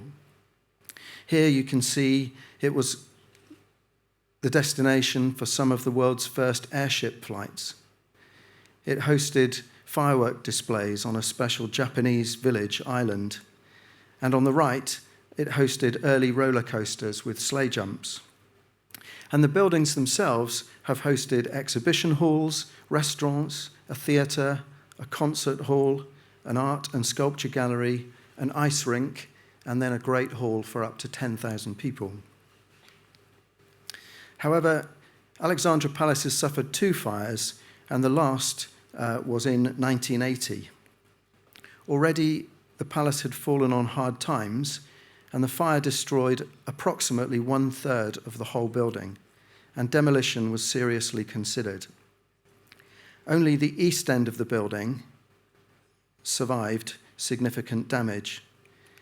And that's the end of the building where our renewal project was focused, which started in 2016. The spaces here had not been restored after the 1980 fire. The money had already run out repairing the other areas, and so these were in real need of investment to bring them back into public life. So in this image you can see the 3 areas I'll be talking about. The East Court, which is the large atrium space here, the theatre foyer, and then coming on to the theatre itself. And incidentally, the BBC studios, which are here, weren't able to be included in this project due to a lack of finance, so they're there as a future project. So looking first at the East Court, this was originally a grand exhibition space. It's like a large railway station, and it has an area of 1,800 square meters under its large roof.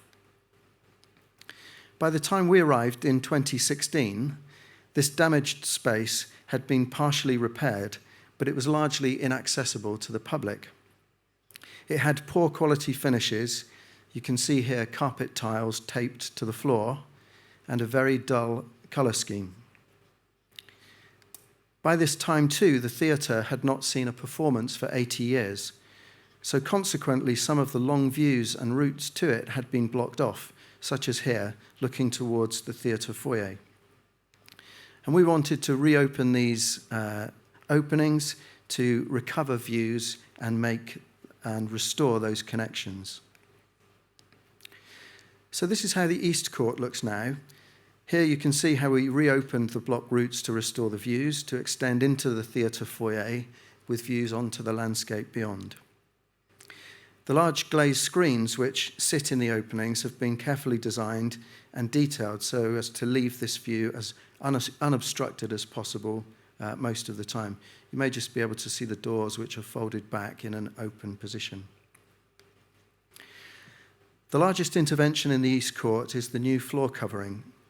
This contains a new grid of power and data outlets, so this space can be used much more flexibly in future. It's also a place where people visiting the park can now come in, have shelter, and enjoy a coffee. And although the space is too big to be heated effectively, the new floor incorporates underfloor heating in areas where people are encouraged to sit. So this gives radiant heat that can extend the use of the space into the colder months.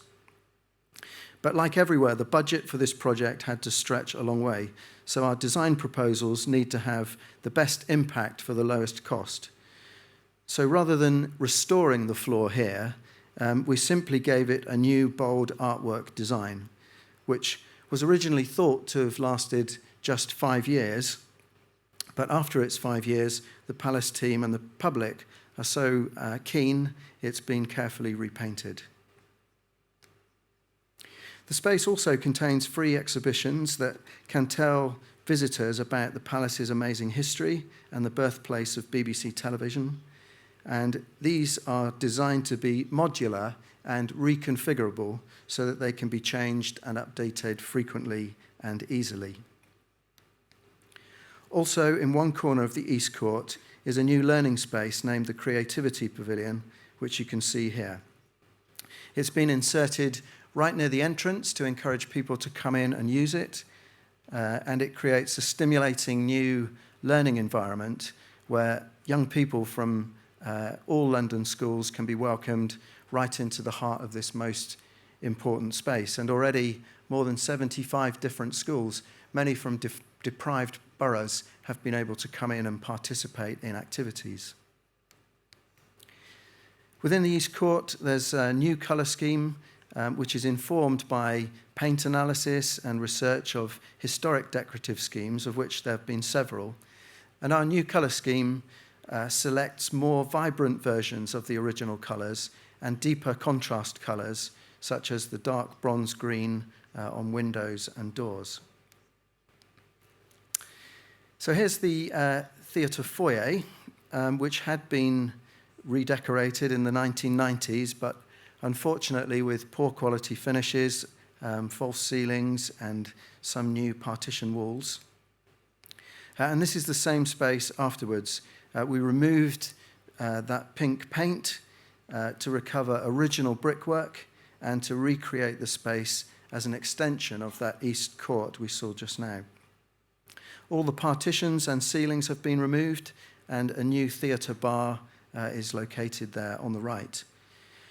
The scarred fabric of the original construction is just left on view, and so it's now complemented by simple, self-finished materials in a comparatively raw state. So simple floorboards from scaffolding, and we've used clear lacquered steel for all of the architectural metalwork.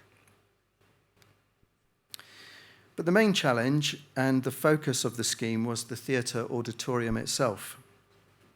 This was an extraordinary and really evocative space.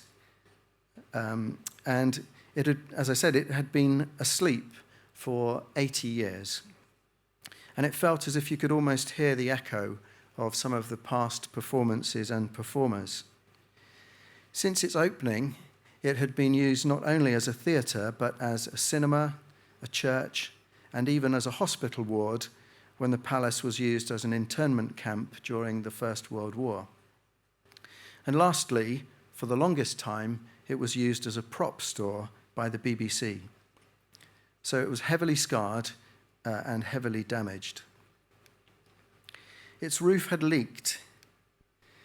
And as you see here, the water ingress had led to the decay of wall finishes and the ceiling. And in addition, some of the decorations had been removed and cheap repairs undertaken. The ceiling had survived, but only because it was held in place by a layer of wire mesh which had been nailed underneath it.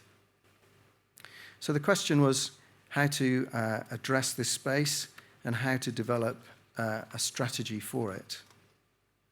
Some far-reaching interventions were called for, but we felt of paramount importance was the preservation of this evocative and layered character, which made this space so unique. It was a fragile quality that could have been destroyed by well-meaning repair or restoration. We also learned that the space had never been successful as a theatre. It had been designed by an inexperienced architect and had several important inbuilt deficiencies. Proportionally, it was wrong. It was too long, too narrow, and the audience at the back were therefore much too far away from activities on the stage. So to bring the space back into use, we had to decide how to make it more commercially sustainable, and this meant making it more flexible for use in a wider range of configurations for different performances and events. And this diagram shows the original condition. And as we heard in the previous presentation, this had too a sloping auditorium floor, which limited seating options both for performances and other potential uses. So we decided to make the first change of leveling the floor. It was removed and the historic floorboards relaid on a new flat floor structure to make a flexible space for other uses. We then realized better balcony sight lines were also needed, including to offer views to the middle of the auditorium. So a new circle balcony structure was built above the historic one to create a new steeper gradient, as you see here. And previously inaccessible space over the side corridors were also occupied for more balcony seating on the long sides of the atrium. And this gives changes that make the theatre a more focused and intimate atmosphere, with the audience wrapping around in the auditorium and sometimes performances being brought out into the auditorium itself. We also designed new retractable seating, which can be drawn out for performances and then supplemented by loose seats in the stalls. And the stall seating can be cleared when needed completely to enable dining and banquets. And then lastly, if needed, the stage can also be extended to create a closer relationship between the performers and the audience. So in deciding how to treat the interior of the auditorium, we developed this term of arrested decay. This explained our approach to consolidation rather than restoration. And we treated surfaces as found and valued the appearance and their story in the whole story of the building. In our solution, the processes of deterioration have been addressed. Elements that were unsafe or could not be repaired were removed, and new elements are clearly legible. In this way, we hope the whole story of the space remains legible and valuable. Plasterwork that was damaged by the BBC is still there, and the period of abandonment and decay is very much part of the story. And new additions respond to this grand scale by being marked out in materiality that shows them as new. And at the same time, we considered our interventions just as one more layer, added to many previous ones, and therefore a new chapter in what we hope will be a continuing story of the palace's history. And so this is how the main auditorium looked at the end of the project. And this is a theatre which is a very long way from London's theatre district, which is in the West End of London and known as the West End. But we hoped its unique and evocative atmosphere would give it an exciting new identity. And we hoped that this special character would be something that would make Ali Pali stand out and give people a reason to make the journey there and then find a memorable space. The special character, which could have been, destroyed, has been lovingly and successfully retained. And maybe with a much larger budget, restoration could have been an option, but we still felt that would have swept away something unique about the story of this theatre. And who knows, it could have made it more like those other West End theatres and therefore something like that, but in a worse geographical location. So here are a few shots of it in use, and thankfully we've found that both audiences and performers have really responded to the unique atmosphere of this theatre in a range of different formats. So it works well as an orchestral space. It's proved itself to be great for stage plays, and here you see the stage coming towards the audience. This is Mark Gatiss' play, A Christmas Carol. It's been popular for dinner and conference events. This is a special dinner event called the Great British Menu, which aligns a dining event with stage activities. And it can host rock concerts too. This is the band Cooler Shaker, mainly with a standing audience, and again, those in the balcony seating. And here's a dance and performance band from Africa, Ladysmith Black Mbazo. But perhaps the show that was a booking that the client were happiest at and most impressed by was this one. Alexandra Palace was selected by the BBC as its location to host the world's first global TV sustainability prize, which was known as the Earthshot Prize, and it was covered live by the BBC in 2021. The show was conceived by its hosts, Prince William and Princess Catherine, who you can see on the right here. It attracted pop royalty like Ed Sheeran, who you can see bottom left. And to everyone's delight, the show was chaired by Sir David Attenborough, who started his career in the 1950s, over 70 years ago at Alexandra Palace. So this project has demonstrated huge social value in many different ways. I think it's an exemplar of why conservation projects and heritage-led regeneration can make economic sense as well as changing people's lives for the better. Here are the stats from the first 5 years since the renewal project finished, and among my favourite are those I've highlighted here. So over 22,000 different people now participating in the creative learning programs. Over 137 people taking up voluntary jobs at Alexandra Palace and getting involved, some of them unemployed or retired, and facing the public and being proud of a heritage project in their community. 76 different schools engaged with learning and activity programs, many from deprived neighbourhoods, and understanding the story of heritage in their family that is told here. And lastly, there, the fourth point in yellow, the palace is calculated to generate £167 million per year of economic benefit for this part of London, which is a staggering achievement for the local authority. So the People's Palace is intact as an authentic, complex, reborn, historic building. It's again bursting with life, and I hope you'll enjoy this 1-minute video to show it alive and well.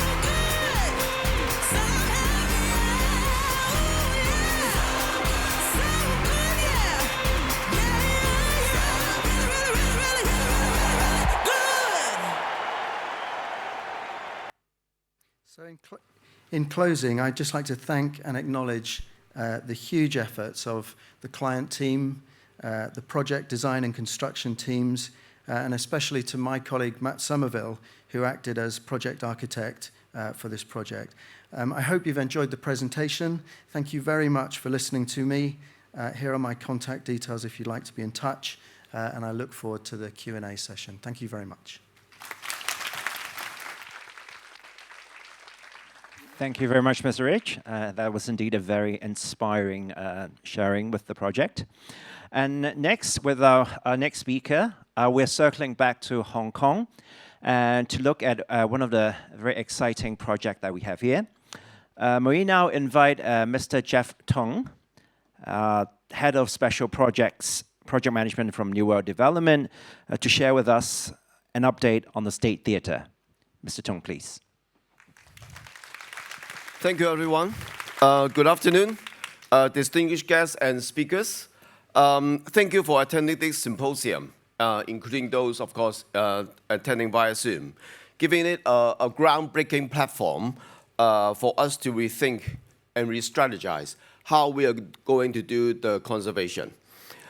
The dialogue we had, or we will be having, will definitely help establish Hong Kong one step forward as one of the most vibrant international exchange hubs in the world, as outlined in the nation's 14th five-year plan. Following Dr. Adrian Zhang's remarks, today's symposium focuses on heritage innovation, all right? And I will be presenting to you on our ongoing journey regarding State Theatre and how we are going to conserve it. We have a rare opportunity to preserve a piece of our living heritage, just as all the speakers have shared in other parts of the world, to restore not just the tangible, but also the intangible, the spirit of, for our future generations. Having said that, please understand this is a very big challenge to us, and we need new ideas and innovation from everybody, the design team, and also including local authorities and regulators. We believe that the State Theatre presents a monumental case study for the world to collectively inject creativity and innovation into heritage conservation. We also believe that State Theatre presents a unique opportunity to demonstrate how we can strike a balance, or how to strike a balance, creating a sustainable and viable business as we transform it back to, I have to reinstate, back to a theatre. Because we are not a heritage mansion, we are not a heritage bungalow. We used to be a theatre. All right, let's go. And I understand why they put me at the last one, because I could continue forever. If you are hungry, go and have a dinner and then come back. All right, one thing I have to talk about is Little Shanghai. Why Little Shanghai? North Point was once known as Little Shanghai because of the influx of the mainland Chinese in 1940s. They are rich, and many of them have, actually maybe not super rich, but very wealthy. The wealth was capitalized on the establishment of a number of commercial enterprises, particularly around the entertainment industry. North Point soon boosted as a blossoming theater, comedy, film, entertainment, nightclub, whatever you can name, is there. So it's a cluster of different entities. A bulk of middle-class Shanghainese proceed to North Point, lent a bourgeois flavor to the area, giving rise to luxurious entertainment premises like Sky Room, Ritz nightclub, etc., and attracting a lot of celebrities and cultural gurus to settle there. And then in come Mr. Harry Lau, a Jewish businessman who was born in Egypt. He has a flavor with classical music, and he's the person behind Empire Theatre, which he built in North Point in 1952 for a reported cost of 2.5 million Hong Kong. And meaning this is about 125 million today, all right? But with that amount of money, we can only build 1/3 of the theater right now. So imagine how the inflation in Hong Kong and the building cost has been throughout all these years. this is a symbol of a resident status, a material aspiration.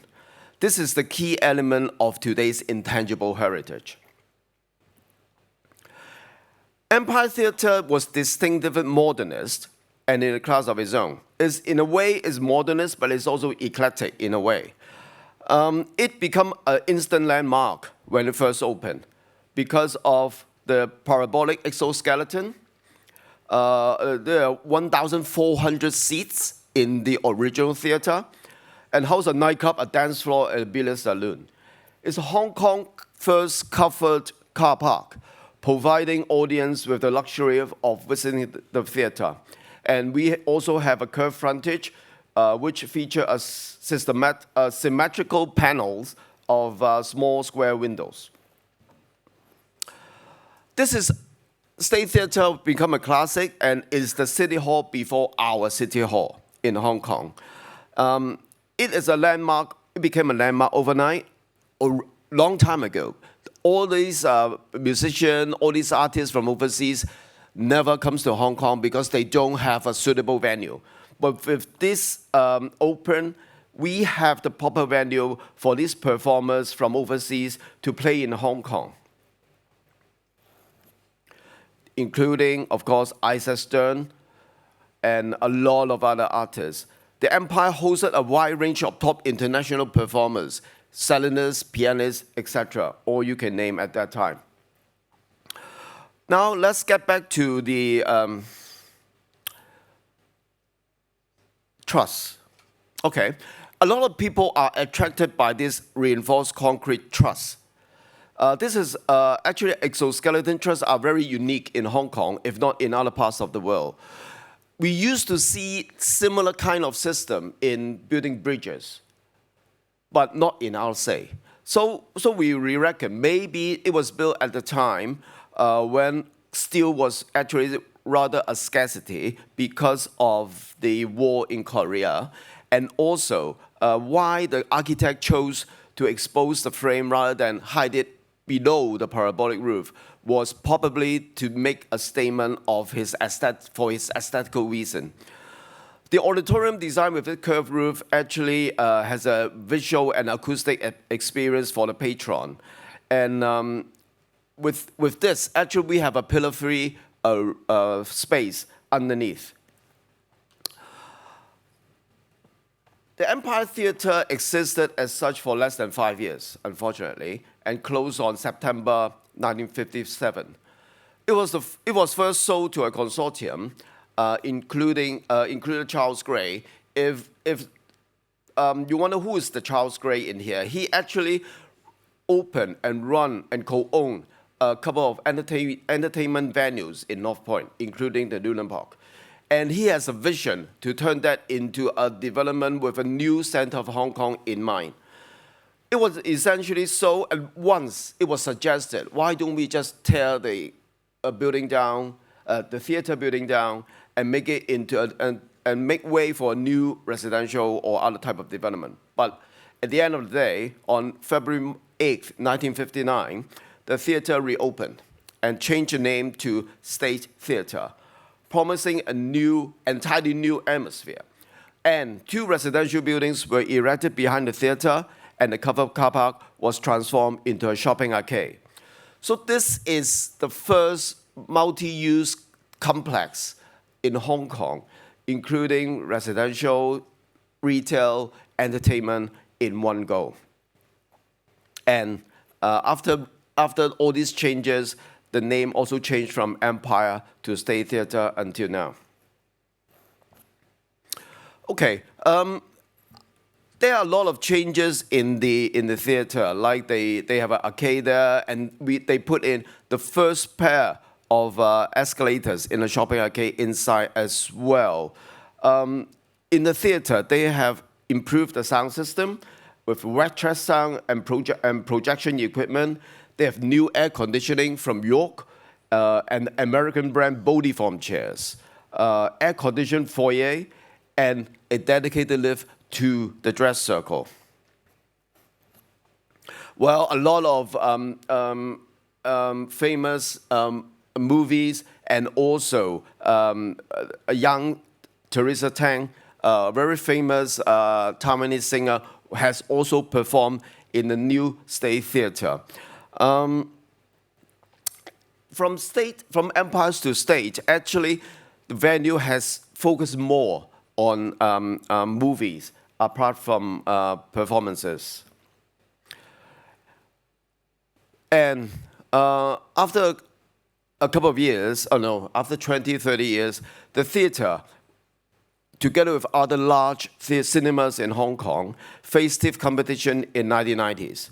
Probably because of a newer, smaller multi-complexes associated with shopping malls, and also with maybe with karaoke, people found another type of entertainment, and also entertainment at home as well, making it a little bit tough for big theaters like this to the moviegoers.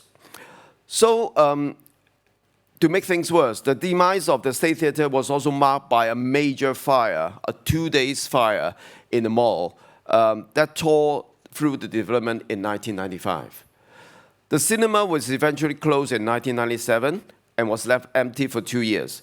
After a major renovation, it became a billiard hall in 2000, year 2000. I'm not sure whether you can see that, but anyway, the picture on the right. So with it turned into a billiard parlor, actually it lost all the characteristics except the facade and the building mass of a theater in itself. And maybe it's lucky enough to be able to turn it into a billiard room. Otherwise, the theater may have been torn down at that time and rebuilt already. So this is a Grade 1 historic theater conserved by a private developer, the first one.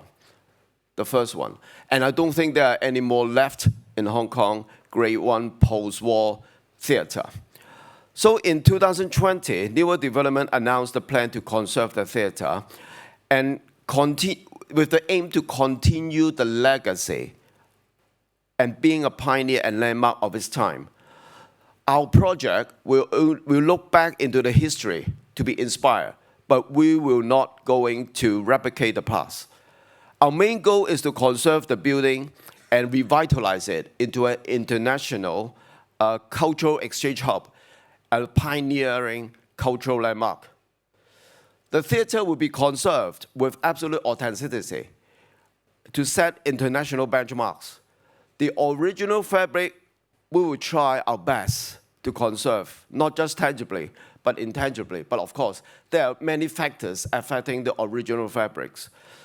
Traditional craftsmanship will also be one thing that we will be focused on. We will try to restore it with traditional craftsmanship. We are not going to celebrate the praise values only, but interpret it through ways that fit for its time, fit for the next 50 years. So as you can see from this picture, actually most of the theaters has been gone already, individual theater. I think the most famous one is the Lee Theatre in Causeway Bay, and there are others like the Kings, the Queens are all gone. This is the only one left. When we got it, we found that it seems we went into a deserted island covered with trees. With this, when we first got there, it seems when we opened the door, it seems it's something that's so dilapidated, like what Jeff has shown regarding the earlier theater you just presented. A bit, I think we lost the history that Harry Odell has introduced, because the original fabric has been modified for a number of times, and very little artifacts related to the theater remain on site. So there's something quite disappointing at that time. Led by Dr. Adrian Jing, we engaged a team of professionals as advisors. We also engaged a team of heritage and theater consultants to make the project something that we could be proud of in the future. Leaving no stones unturned. This is a very good title. we try to rediscover the tangible values and the intangible values hidden within the buildings. The overall design, the signage, the parabolic truss, the view, the signages, the square windows, the bar relief mural, the fly towers.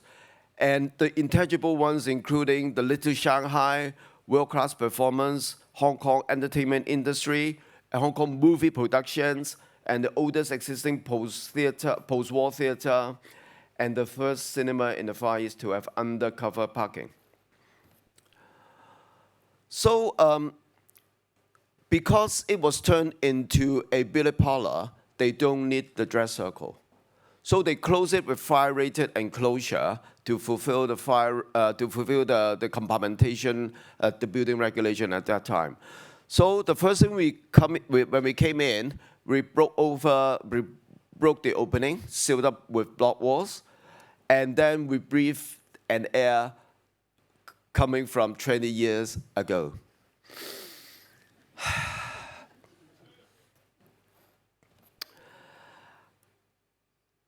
And we also found that there's a legendary lift also. We believe it was introduced when the theater was turned into State Theater. And we opened the openings. We dare not go inside, so we asked the original lift contractor, Otis, to come and help us out, to open the doors. And we look at it inside. Strange enough, the original folding chair of the lift lady was still there. Nobody took it. Maybe the lift was so dangerous at that time, nobody dared to go inside. So we have a very intact lift, but again, it's arrested decay. It's very decay. We have a lot of paintwork peeling off.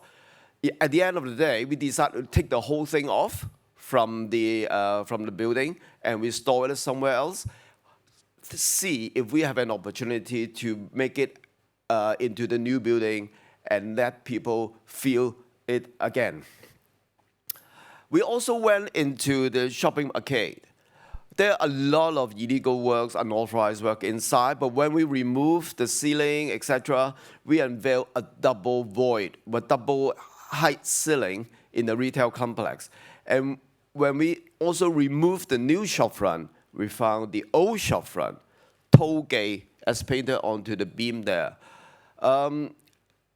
We discovered a lot of intangible value from actually exploring different parts of the theaters and the retail mall ourselves. There was a well-hidden secret, the covered car park. It was used only for 5 years, but then I only have 5 minutes. So anyway, when we went into the car park, when we went into the mall, we actually take away some of the original finishes, the added-on finishes, and we found that there's a parking sign directing people how to park inside the car park.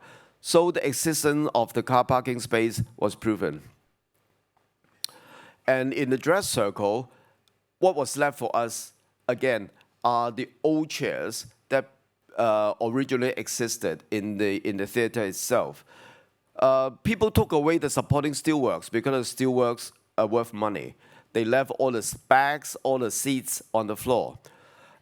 We managed to find that this looked like an OEM product, and we are able to source the guy who is supplying this to the theater. And we have made a movie. This is only part of the teaser. If you want to watch it, come back 2026. And we also found a lot of intangible assets inside the retail mall and the other parts, even in the false ceiling inside the theater. A lot of relics that we have been able to salvage. And we also did a lot of paint and material analysis to discover what layers of paintwork have been applied to the building before and what is the age of the paint. For example, we identified in 1952 the original paint was golden in color. So there are a lot of tangible assets, intangible assets that we have to continue to discover and connect in order to make a state theater archive for examined by the public in the future. Challenges. Oh, can you give me a day for this? This is the best and the worst part, I think, for the challenges, because I talked to Ivanhoe Zhang, Mr. Ivanhoe Zhang earlier, which he chose to leave, probably because of this. I think in order to conserve this project or to make a step further as innovation to conservation, we have to look to this. Heritage innovation. I think right now the regulators and the authorities have been stick to the books of what is a safe building. The major concern is safety, stability, structural stability and safety. But somehow this was a theater built for the purpose of being a theater. It seated 1,400 people inside, and right now, based on the current regulation, the capacity will be reduced. I don't want to state the figure, but to me, it's a bit disappointing. How come, are we going bigger? Are the world less safe than 70 years before? How come the same staircase can only discharge a very minimal number of persons compared to the original standard, and we have to add staircase elsewhere in order to fulfill the requirement? So means of escape is something, I think, for all the other heritage buildings. I'm not sure about your theater or the Capitol Theater in Singapore. What else did they do? But for us, it's quite challenging. In order to conserve the experience inside the theater of the original fabric, there are partitions, there are fire-rated glass here and there, which I think, do we really need it? If we don't need it 17 years ago, why do we need it now? Barrier-free access. I agree we have to provide architecture for all. Everyone should have some place for them to go, providing 2 minutes. Okay, I'll try. Barrier-free access to all the original fabric. So we are not debating this. We will try to incorporate that as much as possible, but in a way, they are existing fabric we have to respect as well. So this is something of a challenge, but I think this is something we will worthwhile to see. Structural loading and heritage fabrics. I think this applies to a lot of heritage building conservation projects around the world as well, I believe. But somehow there's a fine line between, are we, if the floor was designed for 4 kPa, but if the current regulation is 5 kPa, is the 1 kPa that much of a difference? For example, I'm not quoting an exact example, but this is something I think the regulators have to be really pragmatic in mind, to be open, to accept this is an old building. For example, if you buy a Cadillac back in the 50s, when you brought it into Hong Kong, if you have to restore it, will they need you to upgrade the bricks to the current standard? Or do they need you to upgrade the engine to use non-lead fuel? I think this is unreasonable. This is unreasonable in a way. The beauty of a heritage car, the beauty of a heritage building is the kind of roughness, the kind of rawness in it that makes it the beauty, that makes it worth to preserve as a heritage. Facade, there are a lot of billboards, as you can see. In those heydays, there are a lot of billboards, a lot of other signages in here. But again, the regulation has changed. Are we going for a bare facade, or are we able to actually restore it at least similar to what we had in those days? We need, I think, everyone to be innovative, to support, to give us some ideas, or to give the regulators some ideas how we could make it happen. Well, we're trying to breathe new air or new life in the theater. The original theater was a bit old, and the design was a bit substandard, I have to say. I think at that time it was mainly for very small performances with the maximum seating capacity in mind. So the stage is small, the sightline is bad, no back of house areas. We don't think this could sustain for the next 50 years. So we have to do something about it to improve the theater experience. And can you stop the clock?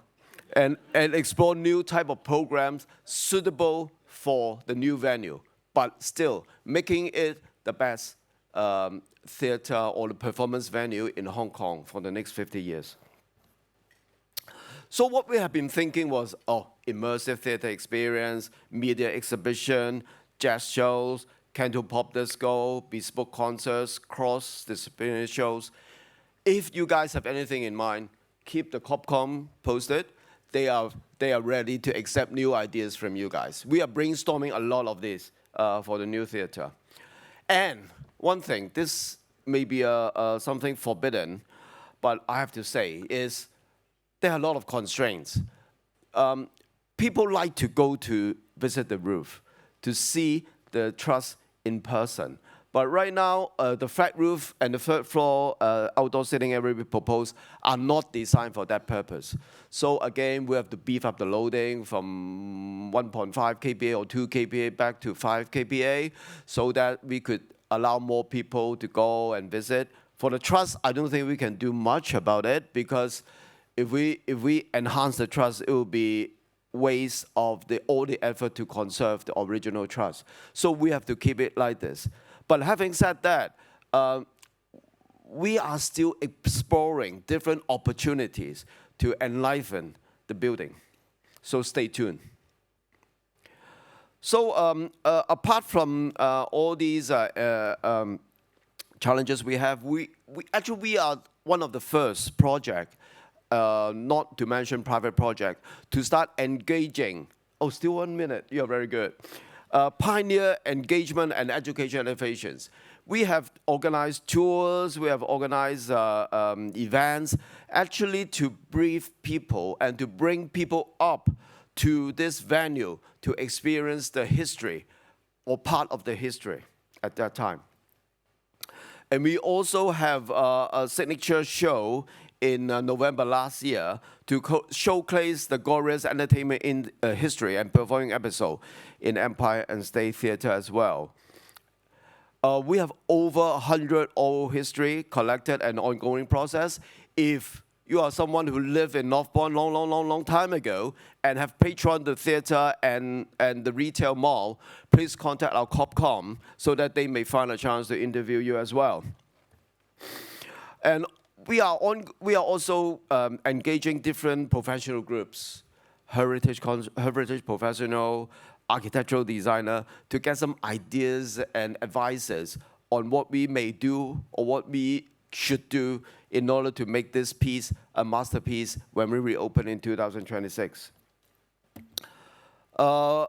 Again, understanding the historic site through interview, through actual exploring the tests and the finishes itself, the fabric, and we also create social and sustainable impact by setting the benchmark for heritage conservation. This is our aim. We are not just conserving this building. We want to set a new benchmark in conservation. And I hope the local authorities and the regulators can hear that. Anyone? Okay. 用咗你個名句. All right. So I'm looking forward. Actually, thank you again. I'm looking forward to seeing you guys, if not earlier, in 2026. I think our group, with all the success and the participants and the speakers and the guests in here today, may try to organize something similar in the near future. If not, see you in 2026. Stay tuned. Thank you. Thank you, Mr. Tung, and thank you for the update. And we look very much forward to the reopening of theatre in 2026. And what a program we had so far. We've learned about the ongoing conservation program at the State Theatre, which will reopen in 2026 as the new cultural oasis. We've also heard about the first-hand mandate of UNESCO and how it's partnering with private sector to contribute to the sustainable well-being of cities and societies. We've also learned more about the latest conservation development in Singapore and the story of Alexandra Palace, which is more than 150 years old today, but remains a significant entertainment and sports venue in London. And as mentioned by Dr. Adrian Cheng earlier, that today's symposium is not just a platform for sharing ideas, but also exchange to insights on future challenges and innovative solutions for heritage conservation. So for now, our next and last session, there will be a change of pace and we invite our speakers on stage. And again, for a panel discussion on heritage innovative development around the world. So now, without further ado, it's my great pleasure and honor to introduce our moderator for today's panel discussion, Dr. Linda Shitabi, lecturer from the Division of Landscape Architecture at the University of Hong Kong. And may I also invite Dr. Jing, Dr. Zhang, Ms. Tan, Mr. Rish, and Mr. Tung again on stage.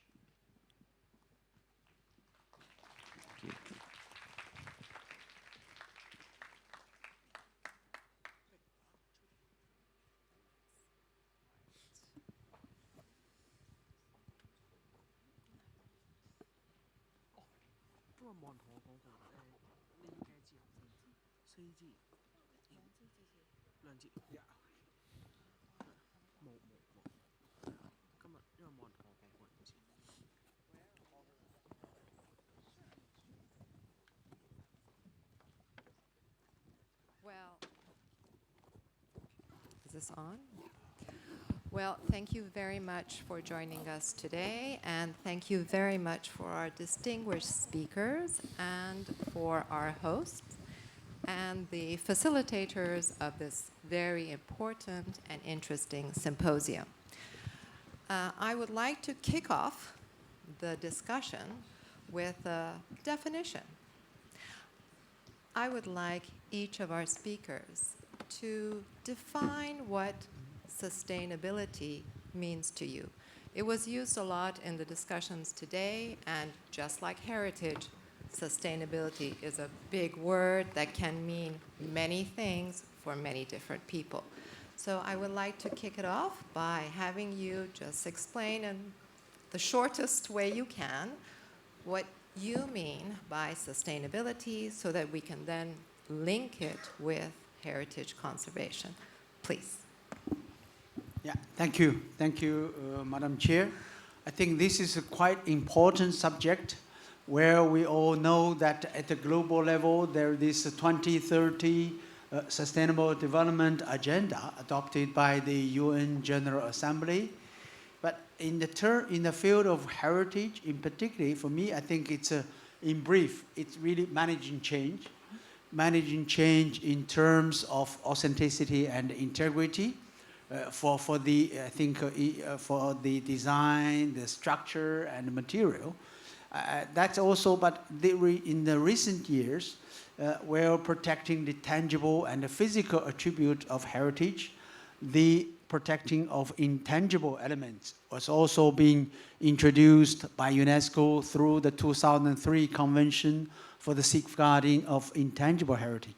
So in brief, the sustainability of the cultural heritage is really the managing change through the evolution of time and space. Thank you. Thank you very much. I will just use the three terms that most people use for sustainability, which is social, environment, and economic. So for a heritage project to be sustainable, you need to achieve all three and be inclusive, and it's a project that should be co-owned. Yeah, that's it for me. Thanks. Yeah, I think for me it's about recognizing heritage as something which is both rare and valuable. And in terms of sustainability, I think it's about passing forward that heritage to the next generation to the very best of our ability, and recognizing that the next generation may be better qualified to do it better than we can. So not overdoing our interventions. Thank you. To me, I think the quality of life today's generation include very much the carriers of memories, whether it's the community or the common memories or individual memories. So I think we need to safeguard that, the carrier of the memory to pass on to our next generations. So to me, that's the sustainability. Yeah. Can I choose all of the above? No, I think to me is how we actually conserve the tangible and the intangible. There's one thing, the most important thing. But I think the second most important thing will be how the heritage building can survive in the next 50 years, both in terms of business plan. I think whatever we plan to do with the building itself, is this something that can make itself sustainable for the next 50 years? I think in Hong Kong, we've seen a lot of heritage conservation projects that, in a way, may lose its flavor after a couple of years. So it is something that,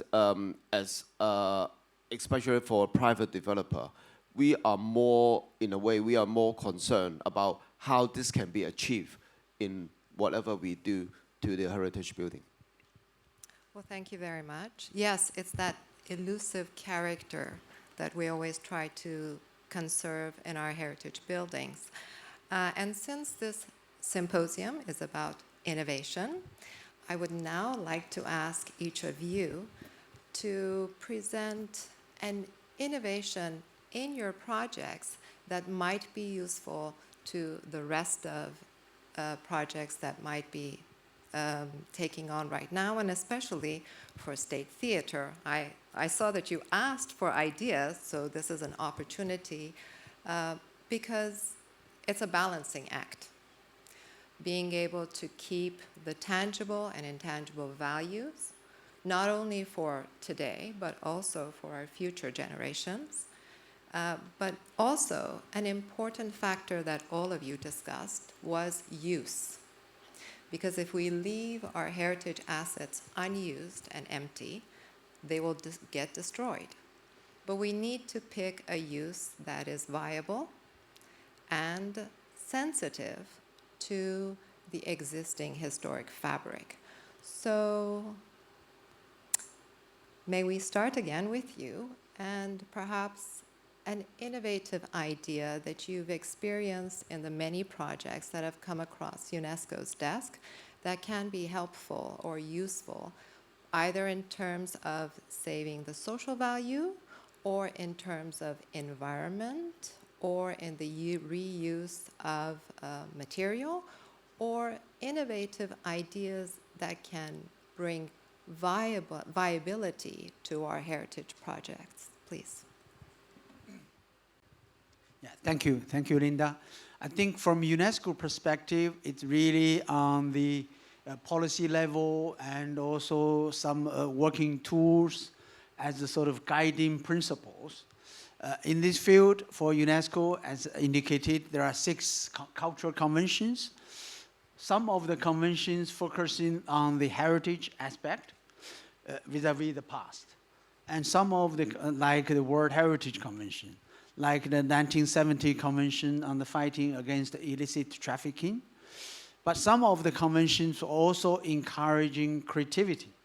So from present to future generations, in like the 2005 Convention on the promotion of diversity of cultural expressions.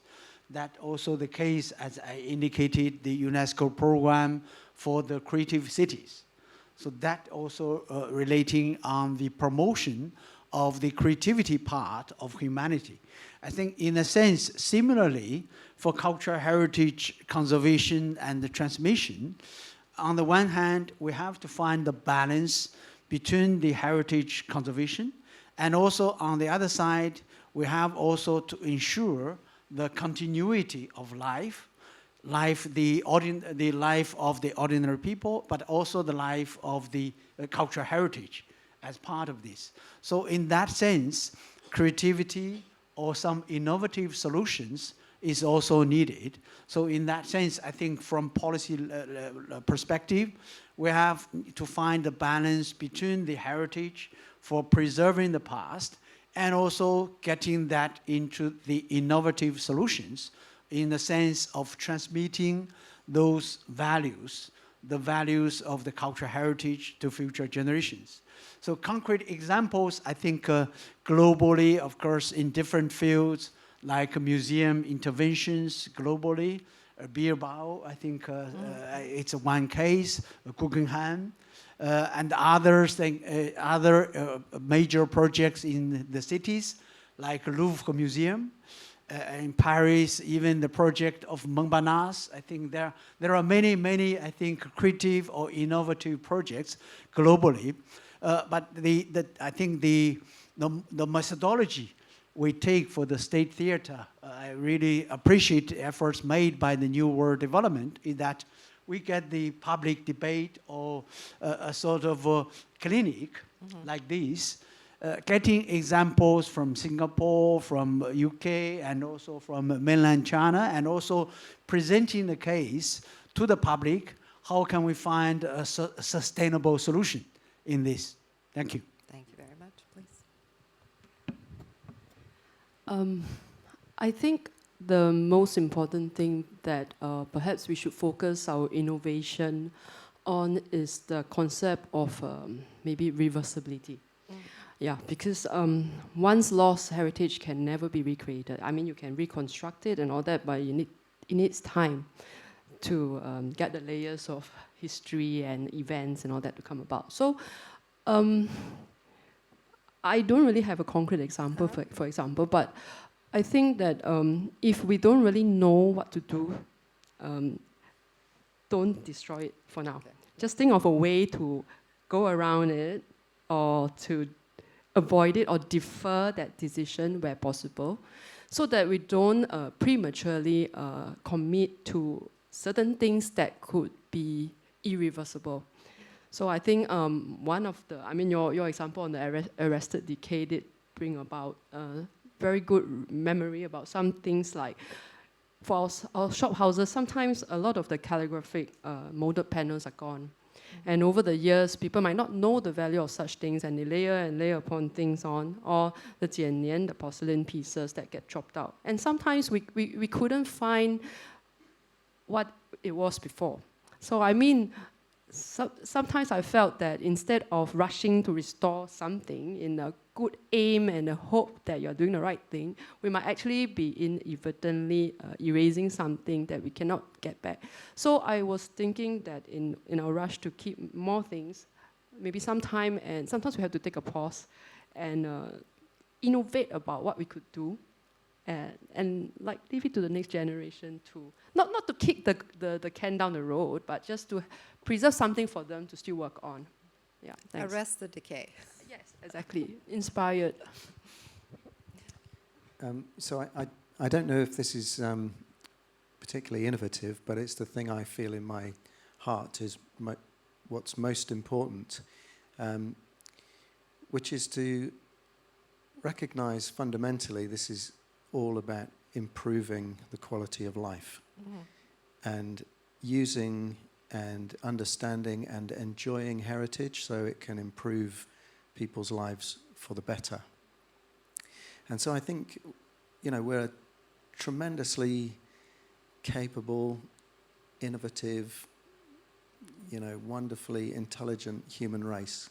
And I think we should just ask ourselves seriously anew in every project, how can we use this heritage to improve people's lives, and then look to technology to help us to share solutions, enjoy solutions, listen to people in greater numbers.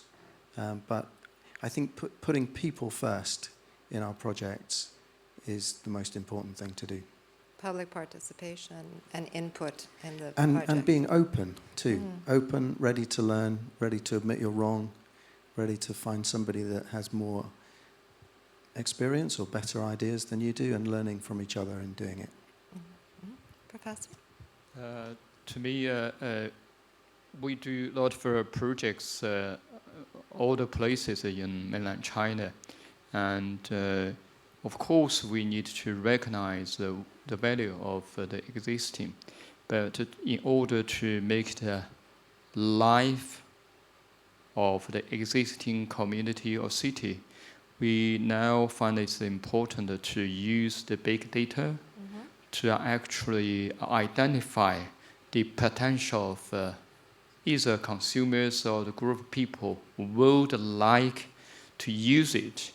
At the same time, we could leave some part of the existing either the area or the buildings open to the general public. I think we are trying to do that kind of thing. So first of all, it's urban.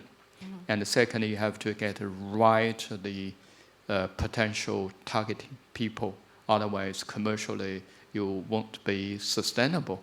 So the investment can get reasonable feedback. So use big data to analyze the people in the region, and especially the young generations. Or test out different scenarios for future projects. That's right, yeah. Please. Thank you, Linda. I'll pick all four. Well, for me, I have 2 points I want to bring up for discussion. I think the first one is we go to the history for inspiration, not to copy it. The reason why I brought it up was when these gentlemen and ladies and gentlemen are talking about the innovation, I remember an incident on site when I was not debating, but discussing whether we should keep a feature which is structurally may not be stable to withstand the next 50 years. When I was discussing with one of the advisors, brainstorming, I asked him, what do you think? Will David Udell use the same approach if he is still alive now? He may not do the same thing as he did in 1952, but he may do something what we have been thinking of right now in 2023. And then I saw the eyes of that advisors going from this to that. You're right, maybe he will do the same thing. Okay, this is one of the examples. Another one I would like, as I said earlier, is I think each conservation project should not be contained by a certain guideline. I'm sorry.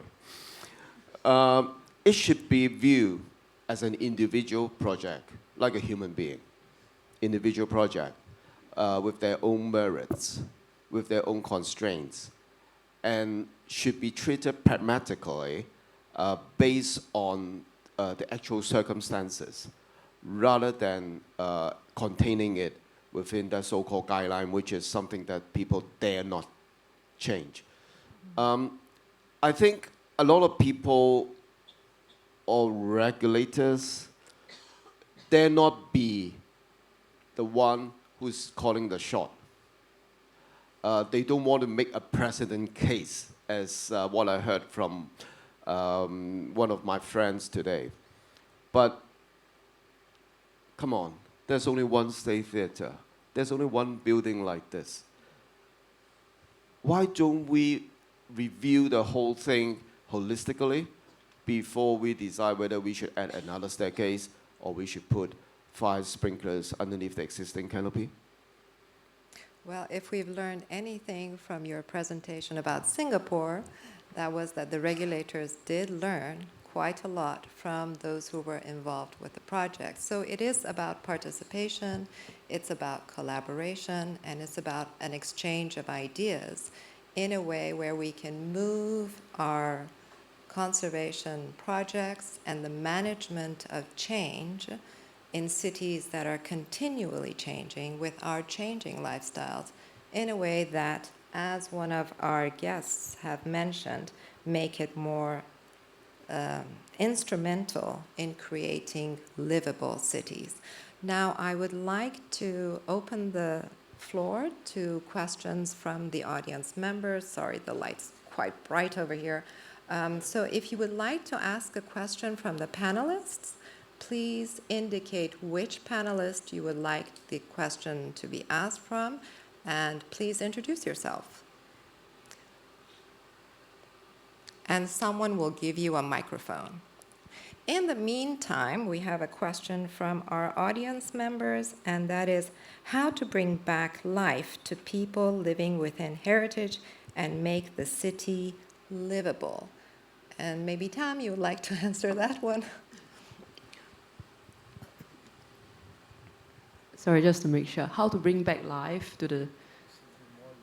Oh, Make heritage instrumental in livable cities. I think it would be important to, I think it is quite challenging, but I think it's important to consider a few aspects. So first, I thought, of course, it needs to be looked at in context of the surroundings, land use-wise. It has to be still something that's complementary, something that's useful to the neighborhood, something that there's demand for such use. So how will people know that? Yeah, let the market decide. But from, let's say, regulators, sometimes I do come across cases where people want to force feed a certain use to an old building. And I think that can be quite sad, because sometimes a lot of invasive efforts needs to take place in the building in order to support that need, or like a lot of structural strengthening, a lot of fire compartmentalization and all that. So I feel like, yes, the business must be viable, but sometimes a certain use just can't fit into a building. I give an example of a timber structure building in Little India, for example. It was a rich man's house, and but it's now in the private hands.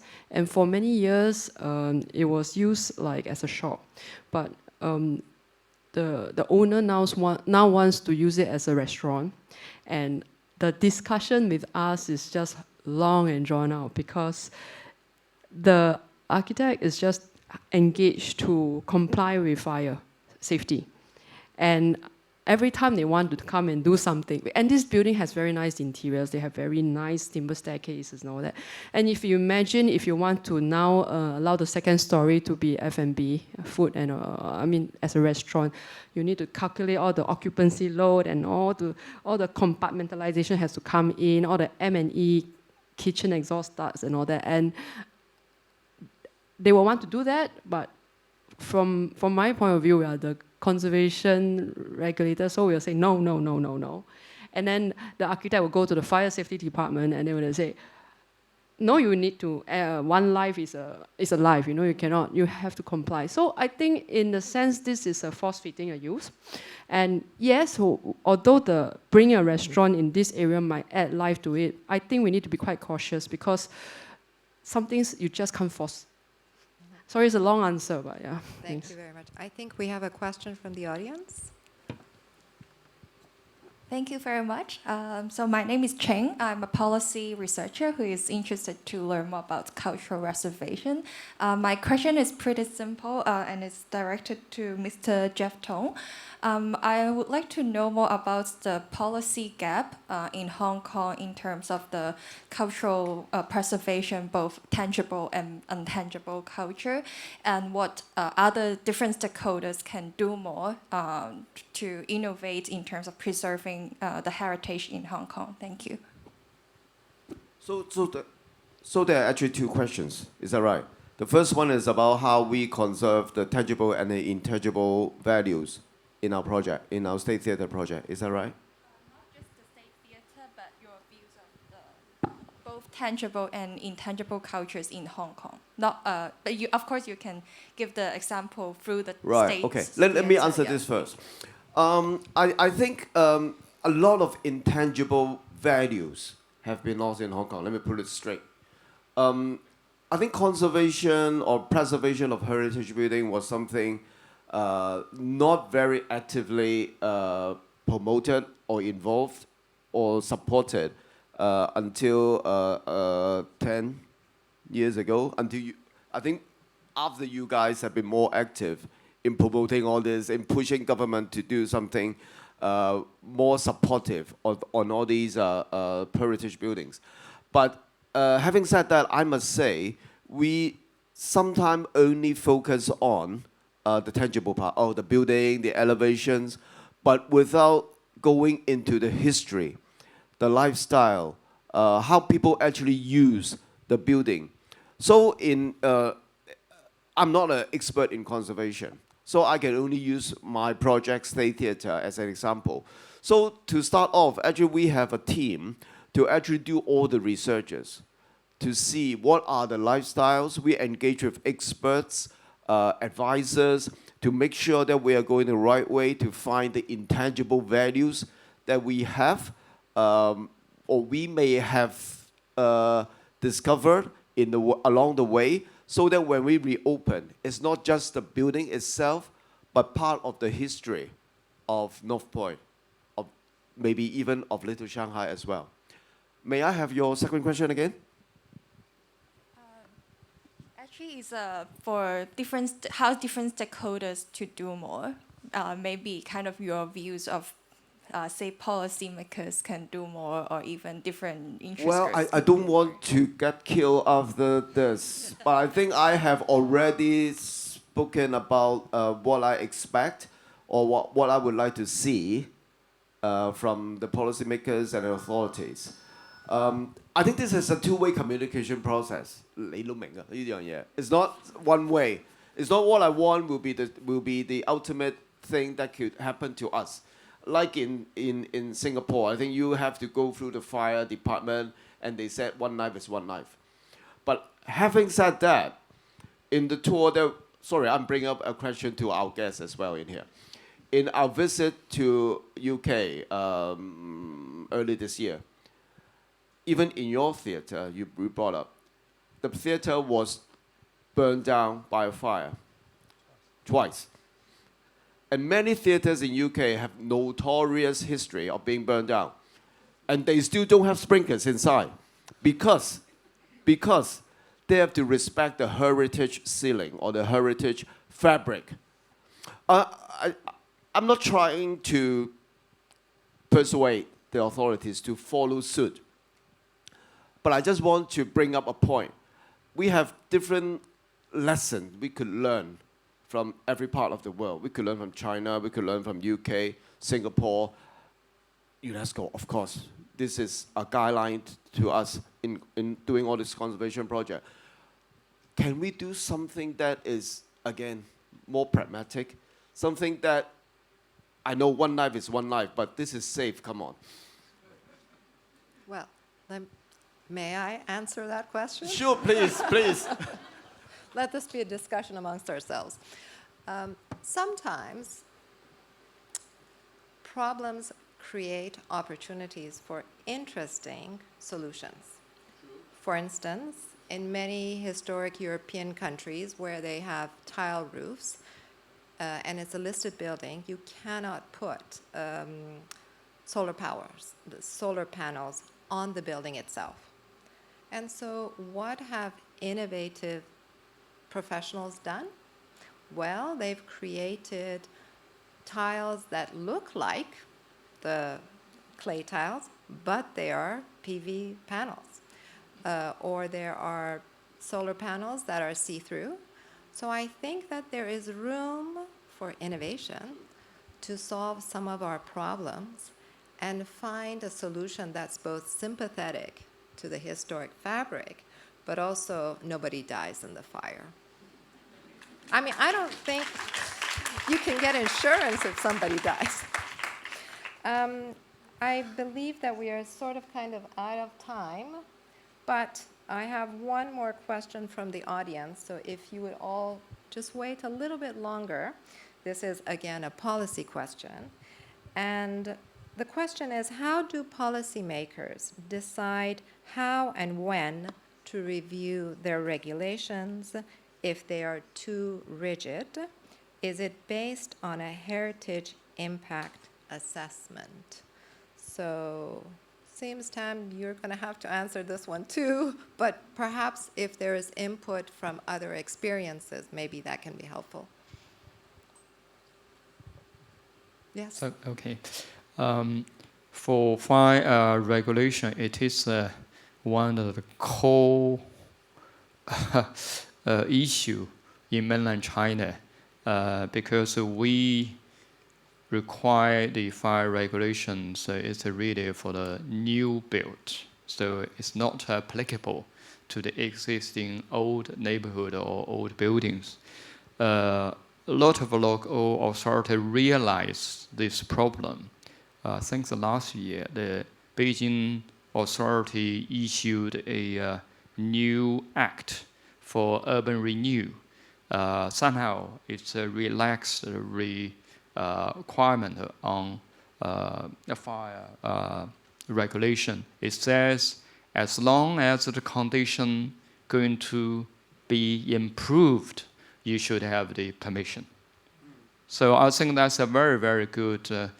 But having said that, this is the act, but the technicians and come to, somehow you frustrated by the actual building code for the old neighborhood, and so I think that it still needs a lot of work, especially for the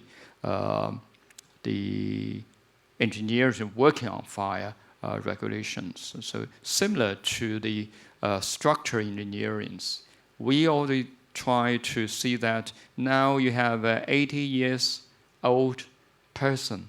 You cannot require his body as young, as strong as a person in the 20s. So I think that there's a need to be a shift in the mind. Thank you. Fully agree. I think we have one question from the audience, and perhaps then we can combine the answers. Is this working? Can you hear? Oh, sorry. Hi. First of all, thank you for sharing your projects and your knowledge. It's very insightful and very inspiring. I'm an architect, so I take particular interest, especially in conservation and preservation. My question is to everyone, but probably to Mr. Jeff Tung a bit more. You mentioned that the projects should survive not just for now, but also for the future, and particularly according to the business plan. What do you think in terms of the Hong Kong's built environment in such a very economically driven environment? Do you think a lot of the projects are actually overlooked because of developers, clients' economical agenda, and that sometimes you'll have to forfeit some of the things that you all talked about, which are the intangible heritage, culture, memories, or other things that come along with it? And how do you think the State Theatre, when it completes in 2026, is going to help sustain that, to actually, for the future generation to build their collective memory? I think the first answer to your question could take me a day. So I have to answer you in short is yes. So regarding the second answer, I think as I presented in brief, that we have been trying our best to uncover all the tangible and the intangible values associated with North Point, with Little Shanghai, and with the theater building itself. So this is still an ongoing process. So if you want to know the final result, come back 2026.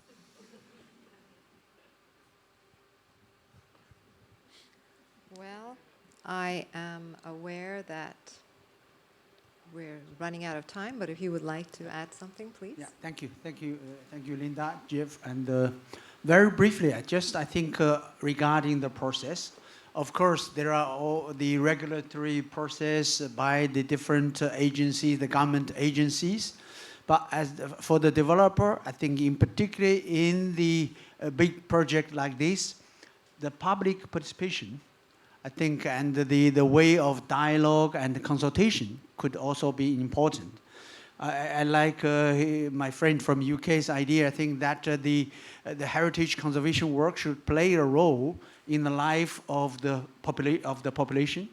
I think that is important, a people-centered approach. But at the same time, like any project, there is no pair of shoes fit for anyone. You have to review the context, the different setting of the project. But at the same time, don't forget about the local population, the communities. I think you need to consult and also dialogue with the communities, apart from the government agencies as the regulation, I think the policy makers, decision makers. Yeah, thank you. Well, I was just going to say, I think it's a great question. And just listening to others, I think we recognize there are at least three parties involved here. There are people and communities. There are the authorities and the representatives of the people. And then there are businesses and commercial organizations. And I think each has a role to play in slightly different ways.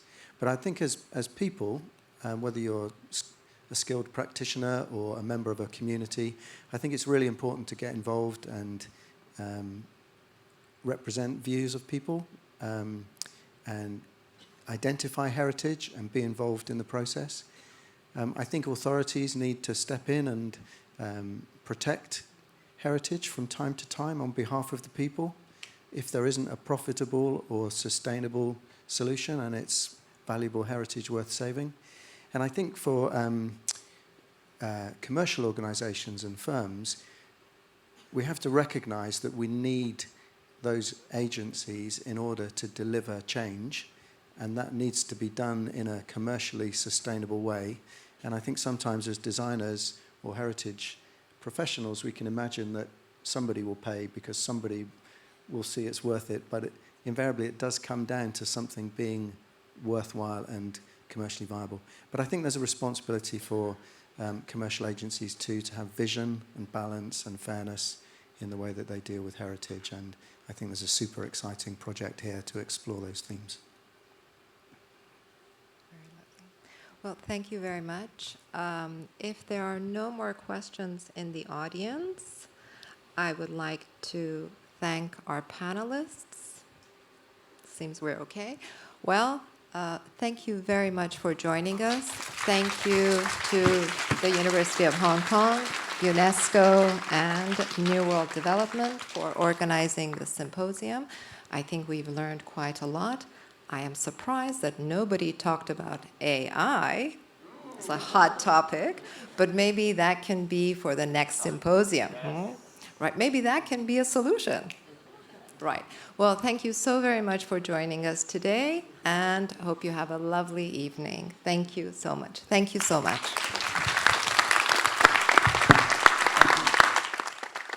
Thank you. And thank you, panel. And with that, it's the end of our Heritage Innovation Symposium for today. And a very big thank you to all of our speakers and all of you who are joining us today. And hope you will all have a very enjoyable evening. And hopefully we'll see you again at our next symposium. Thank you.